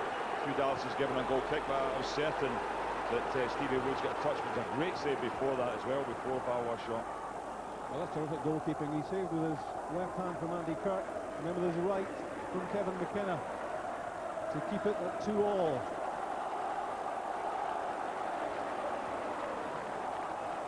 It's anything but a lazy Sunday afternoon at Tynecastle. I think Hearts, you can tell that the belief element has risen in the team. I think they can go on and win this game now. They're putting Motherwell under a bit of pressure. The change didn't really work out for them as such, getting the three centre-backs, and now Hearts are pushing, but they need to be careful, obviously, getting hit on the brakes. Something like McFadden would just be the very one just to turn the game back in Motherwell's favour. Well, a booking coming here. Another late one from Derek Adams, the Motherwell captain, on Phil Stamp.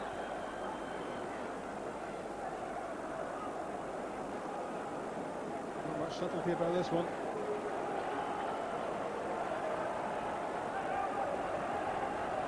Derek Adams joins the collection. It's the fifth yellow card of the match. Motherwell 3-2 up in terms of yellow cards, with Hamill, Adams and Singabald booked. Silver and Kirk for Hearts. 2-2 in terms of the goal count, and some thinking to do for Chris McCart and Teddy Butcher. Their team having been 2 up, now pegged back. I don't think Craig Levine will be thinking about change just at this moment, Robbie. It won't want to interrupt his side. As Young James McFadden getting involved again with Alan Maybury there.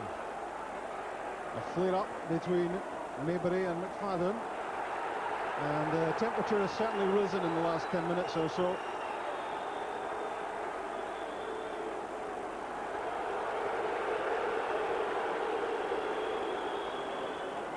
No more cards. Andy Kirk wins a free kick, given against Martin Corrigan. And what Hearts have been able to do in recent times is get good deliveries into the box. McKenna and Presley await. In from Boyack. Mark Grease was at the back post, and there was a bit of pushing going on. And a free kick goes Motherwell's way.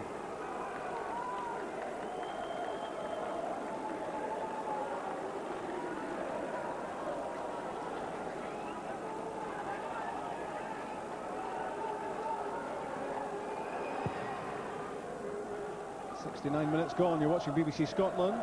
Motherwell 2 Hearts 2 at Tynecastle. Motherwell having been 2 up.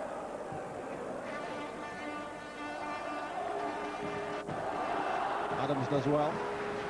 Hamill. Kevin McDonald, the substitute. Daniel Singabald. Keith Lasley looking for Diggy Ramsey.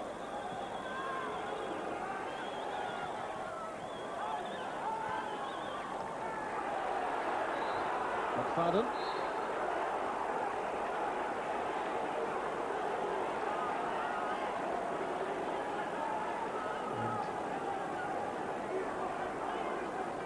Another will have a free kick, and Dougie Ramsey has a problem.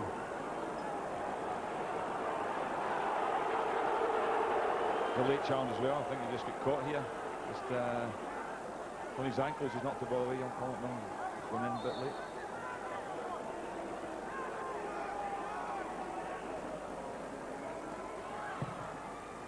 In from Hamill. And very neatly turned away by Mark de Vries.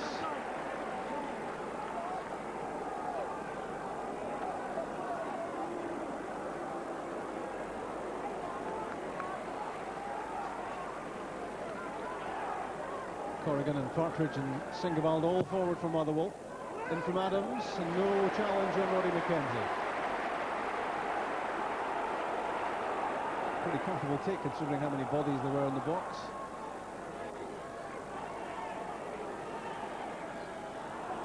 We're inside the last 20 minutes at Tynecastle. Very delicately poised, this one. And just too much on the pass from Presley.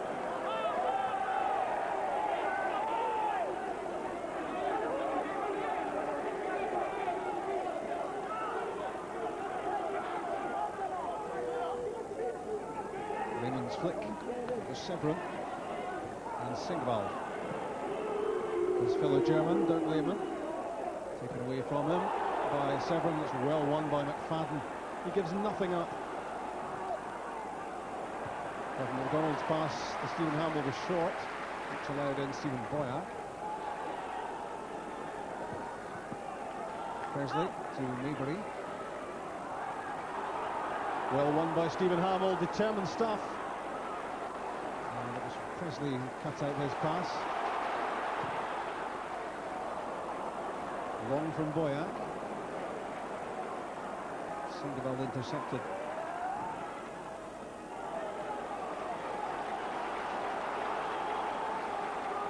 Two at Tynecastle. Bags of entertainment here, and hopefully same sort of entertainment value at Dens Park next Sunday. We're on from 2:30 with Dundee against Celtic. Bursting from the midfield, Keith Lasley. Paul McMullen got himself in the way. Corner kick conceded. He's learning a lot, McMullen.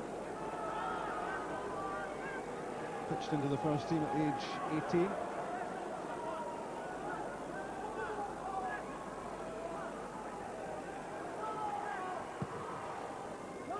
Derek Adams sets it up. Singevald with a powerful header, but it was too close to the keeper.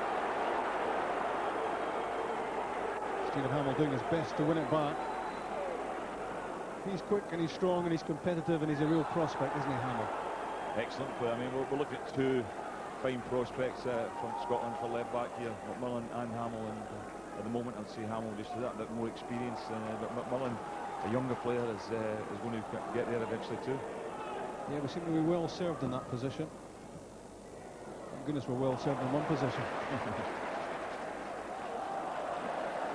Jean-Louis Valois having a look. Scott Severin. And bags of room for Alan Maybury to float this into the box. Adams was there, but it falls for Valois. Here's a chance. Stephen Boyack. 3-2 Hearts. The comeback is complete. They were 2 down, now they're in front. Yeah, you can't deny them, it's been coming. It's a good ball delivered in. Hearts looked to clear the line, but Valois got round the back. Fired it across, you think everyone's missed it. But in came Boyack at the back post. The base was trying desperately on the end of it as well. Couldn't quite get there. You see it just inside the post. Good finish from Stephen Boyack. He's had a fine game, Boyack, today. Yeah, it was pretty desperate, was Mark de Vries to get a touch to that, but there's no complaints because Stephen Boyack it is who's turned this match on its head.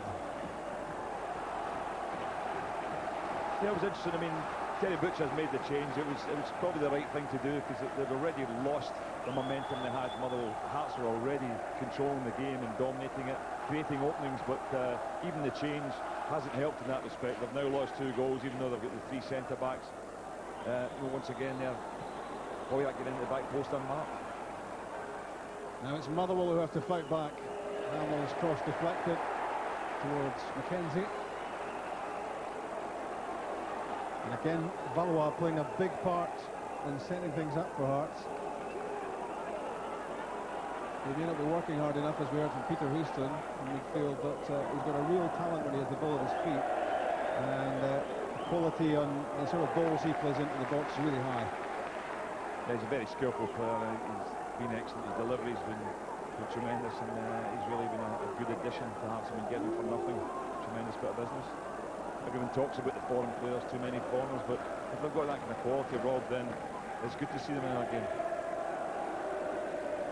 Yeah, with Boyack on one side and Valois on the other. Hearts have been well served in the wide areas. Maybe he missed it first time, got it second. Champions League experience he has, while he was with Leeds. Trying to reignite his career at Tynecastle. You've got to give Hearts credit. I mean, come from 2 goals down, I know they're at home.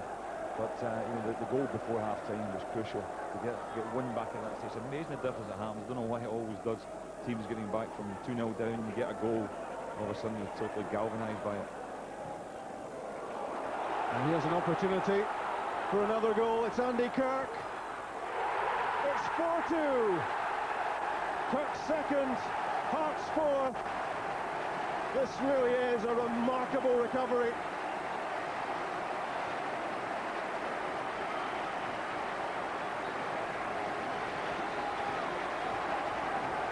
That's where Kirk's at his best. Great pace, held off the challenge too, but he's away. Look, it's a good ball through, and he just plays on the shoulder. Martin Corrigan, they look at how he gets beyond them. He makes sure he doesn't go, but that's a terrific finish from Kirk. Good finisher, does score a lot of goals, and he's got to be happy with that one. That's a great finish. And just what we're saying about the Hearts, you know what, the comeback now is complete, Rob, isn't it? Like from 2 goals down to leading 4-2. You can't imagine for a minute now they're going to throw this game away. And Hearts fancy themselves maybe for 1 or 2 more. Another 6-goal game on the BBC, and Craig Levine is a lot happier with the scoreline now. And he'll be pleased with the spirit shown by his side against an on-form Motherwell. And no one more spirited than Stephen Presley. Corrigan gets the better of Kirk this time. Single header, but it falls for Valois. Trying to set it up. And just inches away from number 5 for Hearts. I think Motherwell thought he was going to cross here and try and set up Mark de Vries, but this almost went in on its own. It's great play. This is always on because the goalkeeper's always dragged the cross in near post, getting those sort of positions in the corner of 18-yard box. There's always a bit of space at the back post for a little chip, and he was very unlucky. I think Hearts, Chick, looking like making a substitution, I think. Well, there's nothing worse than scoring a goal and then getting hooked, and that's going to happen to Andy Kirk. Gary Wales, as Gordon was talking about earlier on, going to come on to replace him. Stephen Hamill going down the left side for Motherwell, and his opposite number, Paul McMullen, with the clearance. It's a change I'm sure Craig Levine was contemplating earlier on, because it's something he does. Yeah, Gary Wales for Andy Kirk, and Stephen Ferguson, I think, is going to come on from Motherwell as well.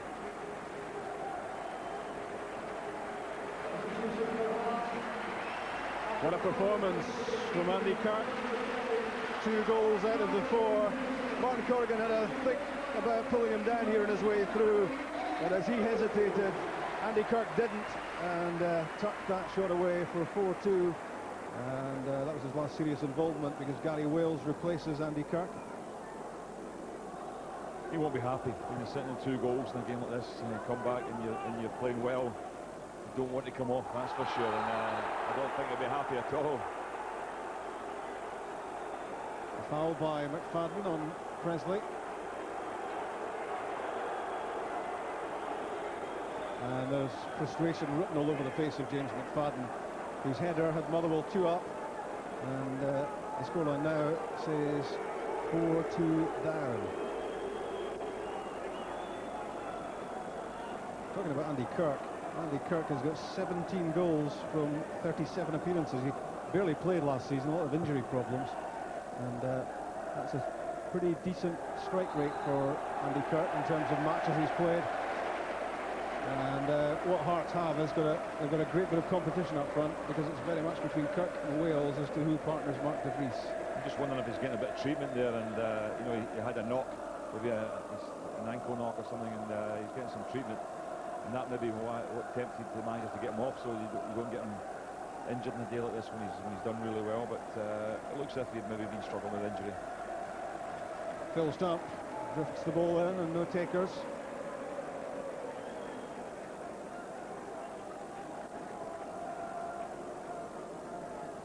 Motherwell about to make a substitution as well, Chick. Yeah, Stephen Ferguson, who got a little taste of action against Hibs earlier this season, coming on. Derek Adams, Rob, is the man who'll be coming off. Teddy Butcher just having a word with Ferguson, and the sub will be made right now. You wonder then if he might put James McFadden into midfield, because Ferguson is a striker. Good one too, a good young player. Yeah, he's on loan from Tottenham. Stephen Ferguson, formerly with East Fife, you might remember him from there. He moved south a couple of years ago.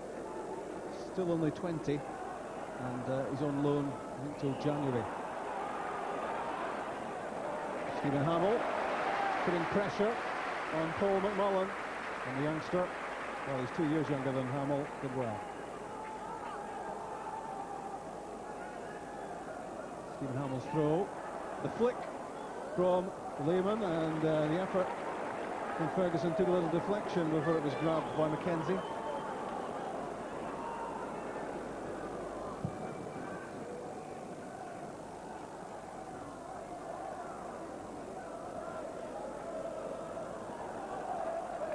Last chance, great partner man of the match competition. 0900 10 225 07736 600 600.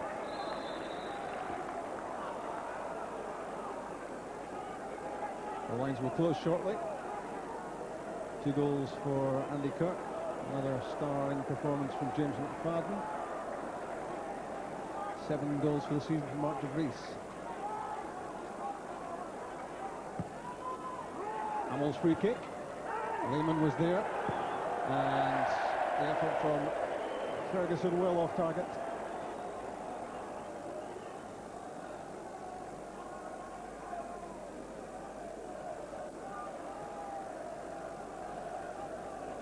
Off the go, it looks as if Tevic has gone pretty positively now. He's got, seems as if he's going to a back 4 again and gone 4-3-3. Looks like he's pushed Hamill into midfield, and he's left Ferguson and McFadden. Lehman left them all up front. Yep, 4-3-3.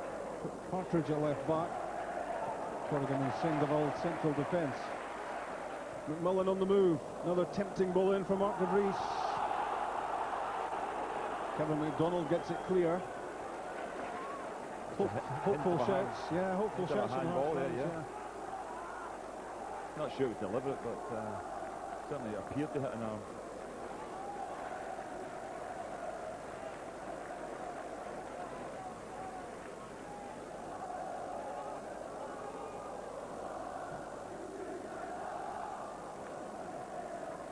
Jean-Louis Valois chasing the pass from Presley. That took a deflection on its way in, which made it awkward for Daniel Singevald. It's still awkward with Mark de Vries in front of him. Again, Valois to the byline. Mark de Vries still down. That's a poor clearance. Scott Trevorrow well wide. The concern for Hearts is Mark de Vries grounded, and Well, here's another chance to see, was it a handball, Gordon? I thought it was, but I'm interested to see if it was. Yeah, just two arms, I think, stopped that one. Just the two arms. It was an arms ball rather than an arm ball. These took a bit of a knock, but we'll have to go off, I think, now, and we'll be called back on. But as I said, that Motherwell going a positive style, 4-3-3 now. Maybe a little bit late, considering they've got to try and pull a couple of goals back. I don't see them doing it. Does one arm cancel out the other one when you use both arms? Yeah, it must be. But they've contributed so much to this game, Motherwell. Terrific performance from them again, and you know, twice in a row, live on television, and they're showing they're certainly a team worth watching. Here's Gary Wales, trying to make an impression in the closing stages. Certainly trying to make an impression on Martin Corrigan. And the Motherwell man reacted with a little bit of fury here. I think there was a bit of short swapping almost on there. Bit of shirt swapping, but surely not short swapping. But you can see the frustration there from Motherwell. Got themselves into a winning position and now very much a losing position. Valois' free kick. And there was a free header for Gary Wales. He was surprised. Corrigan missed it. Yeah, it was a good ball again, and I think Gary Wales will be disappointed. He got away from his defender, got behind him, got space. Couldn't go over it though.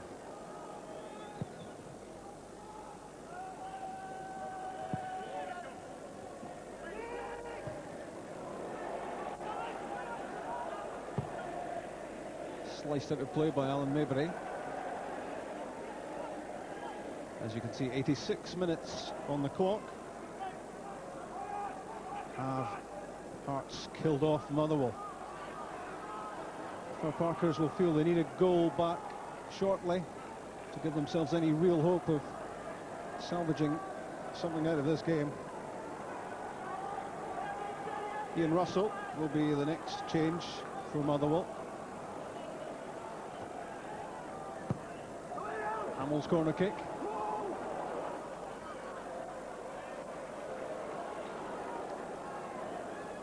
Valois.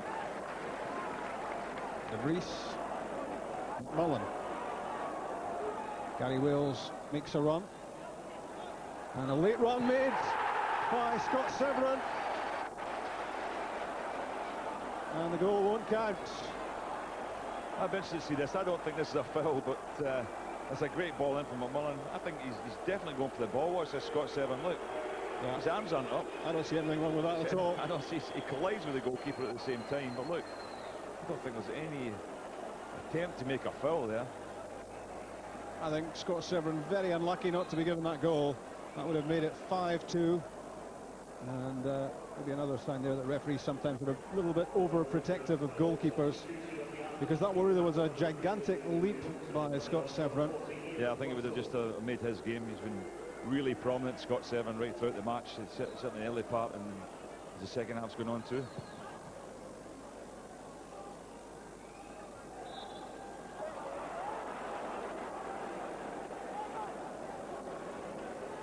I don't think Hugh Dallas is going to talk to me if he watches this tape, Rob, because... You mean he's talking to you at the moment? Just about. Lines are closed for man of the match. 88 minutes played. In from Kevin MacDonald, and Daniel Singeveld can't get there. And Ian Russell on the pitch for Motherwell, making his debut. He was a regular with Rangers under-21s last season as they won the title.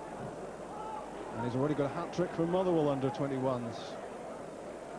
A 19-year-old of some promise.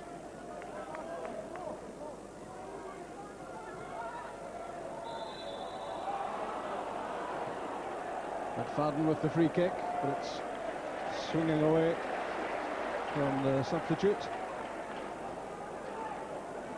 Stephen Hamill was the player to go off, by the way. Good touch from Gary Wales. Good control. Good movement off the ball for Hearts as well from Phil Stamp. And it's all about time wasting. Didn't manage it. David Partridge clears. Presley Severin. Lasley kept it in. Kevin McKenna knocked it out. Who's the man of the match, Gordon? Well, I think it's been about the sum of the parts today rather than any individual. I think James McFadden was heading for it with his first half performance, but he's fallen out it. I think Andy Kirk had a tremendous second half. Stevie Woods and Motherwell go, but I'm looking overall, I think that in terms of steady play, top class right throughout the game, I'm going to go for Scott Severin. Scott Severin, who's part of Bertie Vogt's Scotland squad. And one would hope he has a big future at international level. He's Gordon's man of the match.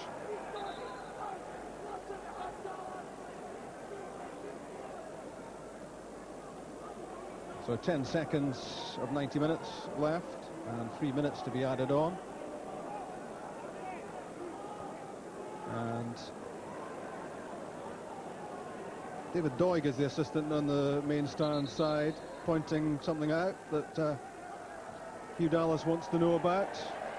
He's reaching for his cards. Certainly Scott Severin was involved here, and having just been named man of the match, you just wonder whether he'll Partridge and involve Scott Severin. No, he's lucky he's not getting the blame for that incident. The man of the match jinx doesn't strike again. Partridge booked. 30 seconds of stoppage time played. Motherwell desperate to get a goal back. It's Corrigan and Presley. It's good defending from Paul McMullen, who just got his body in the way, and there's no way past for Corrigan. Wales with the back heel to De Vries. Interception by Ramsey. McKenna's header and the offside flag was up. And it's all slipping away from Motherwell now. They've got themselves into such a strong position, 2 goals up. I think Terry Butcher will still take a lot from this, Rob. I mean, he couldn't even field his stronger side today, and they are short in terms of a squad as it is. So it's been a tremendous effort from them. They led, they played well first half, but you've got to give credit for Hearts. Hearts have proved that this is going to be a better season from this year. Strong unit right throughout the side, and good players. Valois! A brilliant effort and a wonderful save from Stevie Woods. He really does strike it so well, the Frenchman. Well, he's been determined to get one of these today, hasn't he? He's tried a few, but this is a magnificent strike. What a save from Stevie Woods. That's a fantastic save. Save of the season, I would say. Steady, it's early doors. So far. And it's Valois with the corner. For Phil Stamp. Couldn't keep it down. The idea was good. Good invention from Valois there. He spots the player, delivers it on a plate for Phil Stamp, and he did well. The side foot was the right thing to do. Just couldn't keep it down. Not first class from Stamp that time. Inside the 3rd minute of stoppage time, the 3rd and final minute.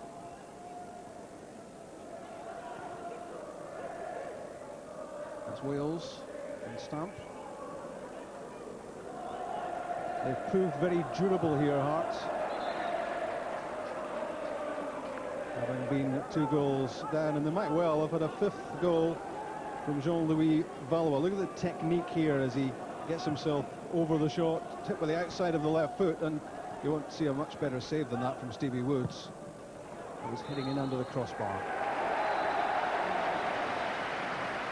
4-2 Hearts, and Craig Levein delighted. Great spirit shown by his team, having been 2-0 down. Goals from Dirk Lehmann and from James McFadden. And how important was that goal from Mark De Vries, his 7th of the season, just before half-time, which breathed new life into the Tynecastle team.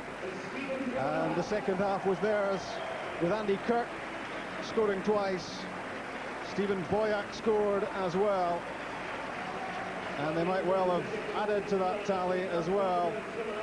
Lots to impress you about the performance of James McFadden yet again. And from a thin squad, Terry Butcher is getting magnificent results from Motherwell, but they just couldn't hold out here. In the end, it was Hearts who got stronger. And that was a stunning second half show from the home team, which took it from 2-1 to 4-2, and Crittledean just can't keep the smile off his face. It protects the unbeaten record at Tynecastle. Let's hear from the man of the match. Scott, I guess that was the classic game of two halves, wasn't it? Yeah, it was. We were disappointed in the first half. Motherwell, well, we started well, but Motherwell came in and got two sloppy goals from their point of view. But the boys dug in, and I thought we deserved the victory in the end. Must have been some half-time team talk from the gaffer. Was he unhappy? It was a little bit. Midfielders weren't trying runners. They were here to fight, and we weren't up for it. So we had to roll the sleeves up the second half, and we just done that and got the victory. I saw him having a go at you in the first half. Actually, was he getting a bit personal at one stage? Sometimes that's what you need. The wee kick out backside. Everybody needs it now and again, but we just try to get the best out of us. You've given us another 6-goal thriller on the UBC this afternoon. There's been some great football in Scotland this season, hasn't there? Yeah, there has. A few high-scoring games, and hopefully all may continue. What do you think Hearts can achieve this season? I'm not sure. We've done reasonably well start of the season. Just hoping to continue, and wherever it takes us, maybe third, fourth, wherever, we'll just be looking to go as high as possible. What did you make of Motherwell? They came here with obviously a big reputation after being Celtic on Tuesday night. Yeah, they did. I watched the game. They done really well. They battled for every ball. We knew that would be their game plan today. But as I said, we had to match them. And I think our flair players came in and done the business. Well, that half-time lecture did the business for you because you won the Bank of Scotland man of the match. Cheers. Well done, Scott. Thank you. Cheers.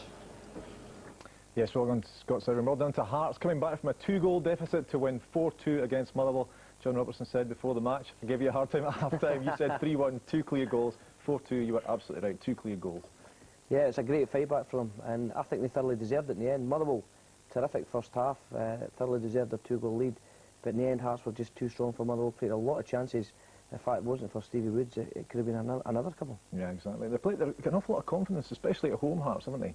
Yeah, I mean, I think they're steady now. I mean, I read this morning, you know, Craig was giving his pre-match interviews, and he was saying that he was quite confident this season because his squad were steady, hadn't lost a lot of players, and he felt that, you know, this was the start of something special for them. And they show a good spirit that comes from a togetherness as a team there.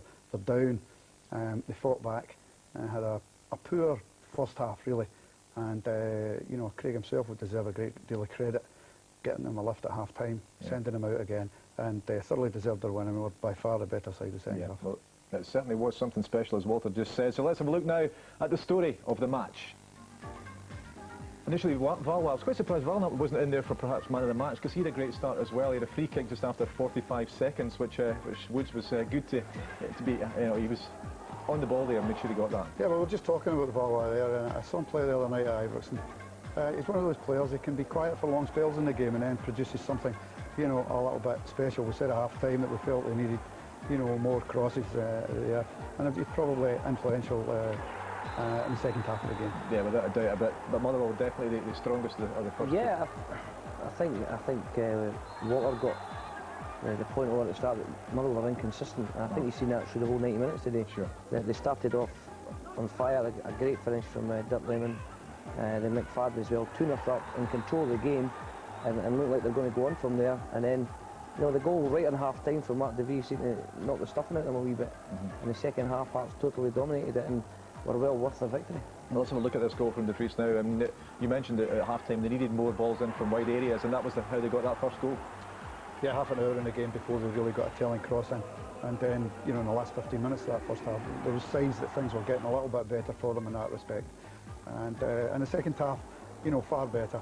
And they got DeVries and Kirk into the penalty area far more often, and got the ball into the box, and eventually got the win that they deserved. Singapore did really well here. It could have been 2-2, but finally, here's Dirk Lemon. You think the referee clearly didn't see what actually happened here? He gave the foul for the push, but we'll talk about that probably a bit later. Yeah. What we'll do is now go into this. This is the equaliser. This is Andy Kirk's goal.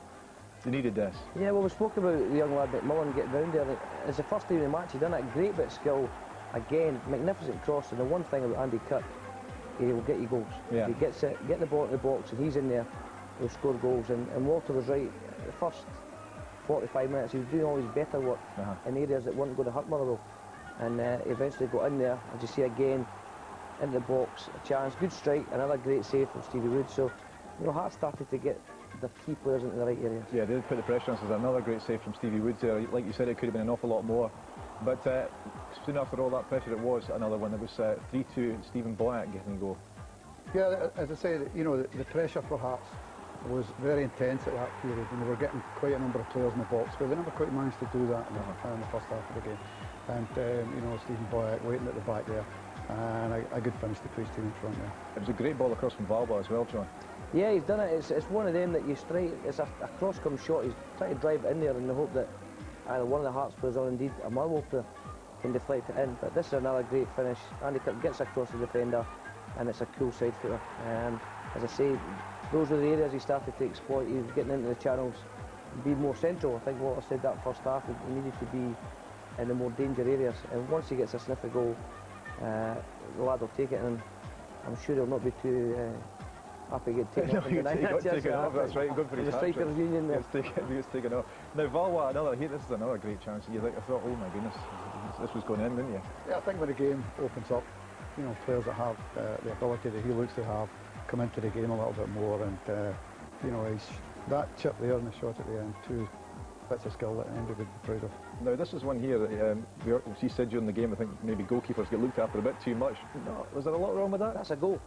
You look at Scott Steven, he's got his eyes, but he's got his eye on the ball, and at no stage does he even look at the goalkeeper there, and for me that was a legitimate goal, and that effort was a stunning strike and a stunning save. But in the end, you know, Hearts won comfortably, which is a shame for Motherwell. We put a lot into it early, but there's no denying that Hearts are going to be a very, very strong force this season. Okay, well, Craig Levein has been watching, and I'm sure that he will absolutely agree with everything that John Robertson said there, especially that Severin goal that never was. He's with Chick Young just now. Craig, here's the deal. You pay us, the BBC will come every week, and we'll make sure you win, because you've provided some entertainment for us, are you not? Yeah, great entertainment. I thought that both sides tried to play. There was goal-scoring opportunities at both ends, and although it can be a bit dodgy for the manager's ticker, it was certainly entertaining. We're just talking about Valwa, what a player, and you were watching the rerun of the game there. You know, you just tell me he hasn't scored a goal. It's incredible. Yeah, I mean, he's had some great opportunities that he's manufactured himself, and most goalkeepers have made great saves against him, or he's hit the woodwork, but it's just a matter of time. He's a wonderfully talented player. What did you say to the players at half-time? We spoke all week about how much of a battle it was going to be and how competitive it was going to be, and I think part of the problem, we started that well. The first 10 minutes, I thought that the players looked like they thought, oh, this is easy. You know, what we want to do is pass the ball, keep possession, and we'll win the game. And I think Motherwell overpowered us in the first half and outplayed us as well. And I felt that was through lack of commitment and effort. That goal before half-time was always vital, isn't it? Yeah, it was great to get back in it. We did have a few opportunities in the first half, although Motherwell had a few others as well to score. And it was a good goal, a good cross in, and Mark De Vries found himself some space, which he's been struggling to do in recent weeks, and scored a wonderful header. And that was enough to give us a lifeline for going into the second half. These BBC games we've shown this season, Craig, I think it's been dawning on a lot of people that there's not all that much wrong with Scottish football. No, I don't think there is. If you look at the amount of Scottish talent that's out there, and that's a different thing from Scottish football, I know, but I mean, you know, there's a lot of Scottish players playing in the teams out with the Old Firm, and I think that both tried to play. I think Terry was disappointed after being in front at half-time, but I'm really concerned that congratulating my players and the way they knuckled down and got themselves back into the game. I sensed that your team, when you got the equaliser, always felt you could go on and win the game. Yeah, I think so. I think that it can be, to be 2-0 up and get the lead clawed back to 2 each can be a bit of a psychological blow, and I think the Motherwell players at that point were obviously thinking that they were under the cosh, and I think they were. I think we were on top at that time, and you can see by the clips that we just shown, we had loads of opportunities in the second half. I'm sure you want to welcome the BBC back again. Every week. Right, Craig, cheers. And again next Sunday with the Hearts match as well. No, not actually, but he must be delighted, Craig Levein there, that his team showed that spirit and that determination to get back into the match, John. Yeah, he's moulded a tremendous squad together there, and he's taken his time, and he's been looking for certain types of players to fill the positions, and he's got them now. As we said before the game, he's got a very strong spine down the middle with McKenna, Presley, Severn Stamp and De Vries and Kirk.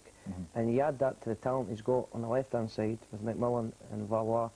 Alan maybe sits a wee bit deeper on the right-hand side, but with Boyack there, Waddle there to come in, Mike to come back. Hearts have got a very strong squad, and I would think at this moment in time would be most people's favourites to finish in third place. Yeah, certainly a good chance of it. Walter, it was an interesting point that Craig made there about the Scottish talent that was on show from both sides, and that's fairly good to see, isn't it? Yes, it is good to see. I mean, coming back to Scotland for the first time for a number of years, you know, you read a lot and hear a lot of criticism of Scottish football, but there's quite a number of younger players on show in games that I've already seen this season.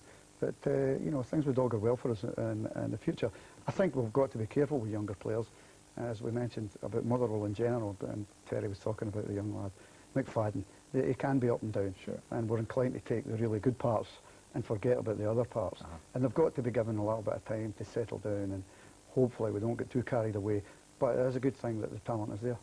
Now, we're trying to get Terry Butcher to talk to us just before the end of the programme, but there's a locked door in the Motherwell dressing room just now. Apparently some harsh words being said by the sound of things, according to Czech anyway. Did we learn that from you, Walter? Terry's been known to lift a door or two in his time.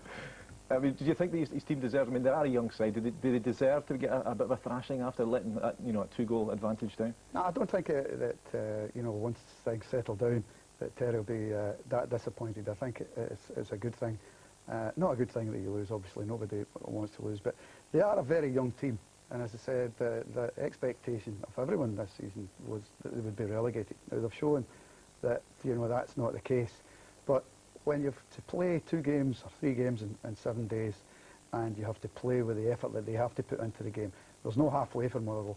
They have to approach the game full out, and when they've had to give their all on Tuesday against Celtic, even the extra day playing to the Sunday is not enough for them, and it was noticeably tired in the second half as much as anything. Okay.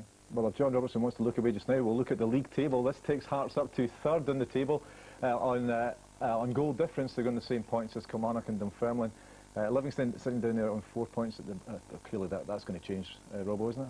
Well, hopefully. We're certainly working hard enough at it, and you know, we need a break here and there, and it was a good performance yesterday against Rangers, as we said earlier.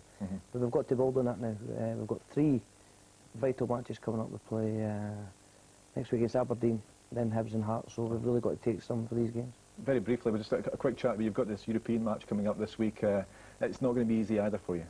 No, Sturm Graz are a team that are playing regularly in the Champions League, so we've got to go over there, be as positive as we can in the first leg on Thursday night, and try and get a result and give ourselves a chance of doing something in the home game at Ammanville. Yeah. Now, let's have a look then to see what's coming up, because there's coverage this week on Radio Scotland of Aberdeen against Hertha Berlin. That's on Tuesday on air at 4 o'clock. And then Žižkov against Rangers on Tuesday as well in the first round of the UEFA Cup. Then on Thursday night, Celtic against FK Seduva. And then that match that John was talking about there, Sturm Graz against Livingston. On Thursday night, we're on air from 7:15 on Radio Scotland. And then on Thursday night at 10 o'clock, we have Your Call with Jim Traynor. 0500 92 95 00 is the call, the number to call. Remember that on Thursday night. And then on television next week, we have the usual news and previews on lunchtime sports scene. That's at 12:10, followed by the half-time roundup at 4:45, and all the results, action and reaction at 4:45 on sports scene. And then it's not Hearts Live next week, unfortunately for Craig Levine. It's Dundee against Celtic next week at 2:30, and then Rangers against Partick Thistle. The news from Tynecastle today, Hearts come back from a 2-goal deficit to win 4-2 against Motherwell.